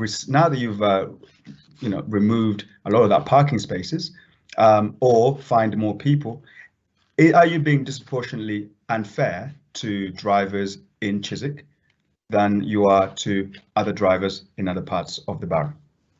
No. Okay, thank you. I mean, the other part of the question, which I assume is the money that comes in, as you know, through PCNs and fines like that, the money comes in as ring fenced, and it's been used to pay for our statutory requirements like our freedom passes. So any income or any fines that are used in that process that will go to service the budgets that we need to do for our freedom passes. So not entirely sure which angle that you want an answer from, really. So I mean, the angle that residents want an answer to is that this notion that Chiswick is a cash cow to the London Hounslow. I mean, it's not. Why it's not? I mean, it depends on the schemes that have been implemented. You must realise that the street space programme, I assume you're referring to, is for the whole of the borough. These will happen across everywhere in phase 1, phase 2. There are many low traffic neighbourhoods that are under feasibility, and depending on the process goes through. So it's just, if you think now that it's taking place now, these are across the borough. Street Space Programme is an initiative from the London Mayor, Sadiq Khan, who then has come from the Department of Transport from Grant Shapps, the Secretary of State. So these are measures that we're introducing borough-wide. So I have yet to see these measures in Hounslow. Have you been to Hounslow West, sir? Yes, in fact, that's where what's I am right happening now. at Hounslow West? That's Sorry? not the point he's making. I am, in fact, that's where I'm speaking from right now. Chair, can I be rude and interrupt and just say there's 8 minutes remaining? Okay. Can I ask a supplementary of Hanif there? To add what, Joe? I just would like to make the point that this answer. We've got yes, 10 minutes now. Yeah, and very, very quickly. We've had this point before about it going to ring-fenced funds, but that's just a paper transaction. It's more money in than you were expecting. So what have you not spent on that you can? And the other thing is that all of the schemes come with an element of officer time. And so presumably some of this money that would have paid officers you're paying anyway goes into a pot, another paper transaction. And just to pick up on something that, to add to something that Ron was saying, a resident has made very, very helpful calculation that Chiswick has 12% of population in Hounslow, but 59% of the changes. And that says an awful lot. And we've got many more in your second tranche. It's frightening looking at the map of Chiswick. It's absolutely terrifying. None of us is going to be able to leave our homes. We're being confined. So when you say no one is allowed to leave their homes, that again is a very worrying statement. When you say things like that, residents who like this scheme, who write to us and say we're so happy about that we can have our children out on the streets in their cycle. And when you say these statements, it creates a lot of fear in people. And I say it to you again, Councillor Biddulph, please just don't say these type of sweeping statements. I mean, it is really worrying for people, really. So the other thing is, yeah, okay. Sorry. Your comments. Hang on, I'm not quite sure where we're going here, Joe. No, I've got some questions. Are we asking about street space? Just one comment. Comment that people write to you and say they want these schemes. We need tangent with funding. We need the proportion, because judging by my inbox, it's an overwhelming majority who are objecting. Overwhelming. Actually, the schemes are not finished. They're still being. Hang on, it's finished. Hanif, please. I've got three questions very quickly. The Bath Road is mentioned in the paperwork. Which Bath Road is that? I get so many people asking whether you're going to have a cycle lane in our Bath Road. Can you answer that quickly, Mark? It's Bath Road, Hounslow West, Councillor. Okay, will you put that in the report in future? Yeah. I have a very good question here. What steps are being taken with Ealing, Hammersmith and Fulham to plan for better traffic flow in Chiswick? Is there a shared vision and preferred journey type? Does the council consider the impact of LTM measures taken in one area on the neighbouring areas? So, I mean, just to answer, we have coordinated with all the neighbouring authorities on all the street space schemes, and as my colleague from TfL John was saying, that has included Cycleway 9 and others. In terms of a shared vision, well, we've got a very, very strong piece of policy from central government delivered by the Secretary of State, which is a shared vision for all local authorities across the country, and is backed up by the Mayor of London and the Mayor's Transport Strategy, which is a shared vision for which all London boroughs have to take due recognition to. That's a very good answer. Can you tell me, are Ealing happy with you, all your traffic passing down the avenue? You would have to ask Ealing, Councillor Todd. I presume you might do. Okay, my final question is, we had this obscene scheme where over a very short number of weeks, 7,000 tickets were issued for people who couldn't read signs. And I've heard of so many people who've had to pay hundreds of pounds. Yeah. What, on reflection, were you just bloody minded? I'm sorry to swear, but it was fairly obvious the signs were very poor. And you say, you're the expert, that the signs were legal and valid. I don't challenge that because I trust your word. There were warning signs that were poor. I mean, why didn't the council take more steps? We should have had those PCNs down to 0, but you let it go on and on and on. Former staff came up using their sat-nav up and down. It's such a tragedy, really. It was a form of punishment. I'm sorry to put it that way, but I'd like you to give the opportunity to respond on that. That's all. Yeah, I mean, Councillor, we understand the concerns raised. I mean, the signage. It's financial concerns, Mark, you know. No, I completely understand that. I mean, the signage that we're allowed to use is heavily dictated by central government, by the DfT, and the signage that we put in there is the signage that we needed to put in there to enforce the restriction that we had determined was necessary. So we can deviate from that. We did our best to try and put in advanced warning sign. I know that people don't believe that or agree with that. We were certainly taking on board a lot of feedback, and there were designs to improve the advanced signage, or certainly to make some changes to it in response to some of that feedback. But obviously that's currently on hold as we move through the interim review phase. So I take your point. So we were very heavily constrained in what we could do. I don't really know what more we could have done to have reduced the number of PCNs that were going through there. We could have asked the local councillors who got the feedback, but you actually saw this week in, week out. What did you do? Did you go down there and say, God, where are we going wrong? It was obscene.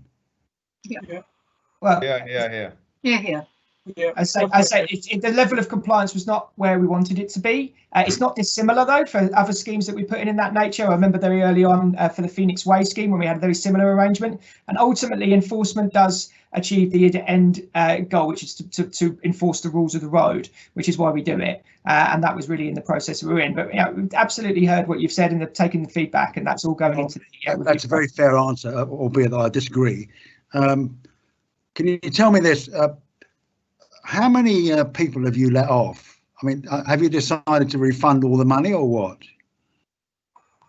Well, I haven't got that data here, Councillor Todd, but in answer to the FOIs, as we've said, a lot of people have challenged those, and we've taken those challenges on board, and a number of PCNs have been cancelled. Okay. Will you be looking at some on residents? Joe.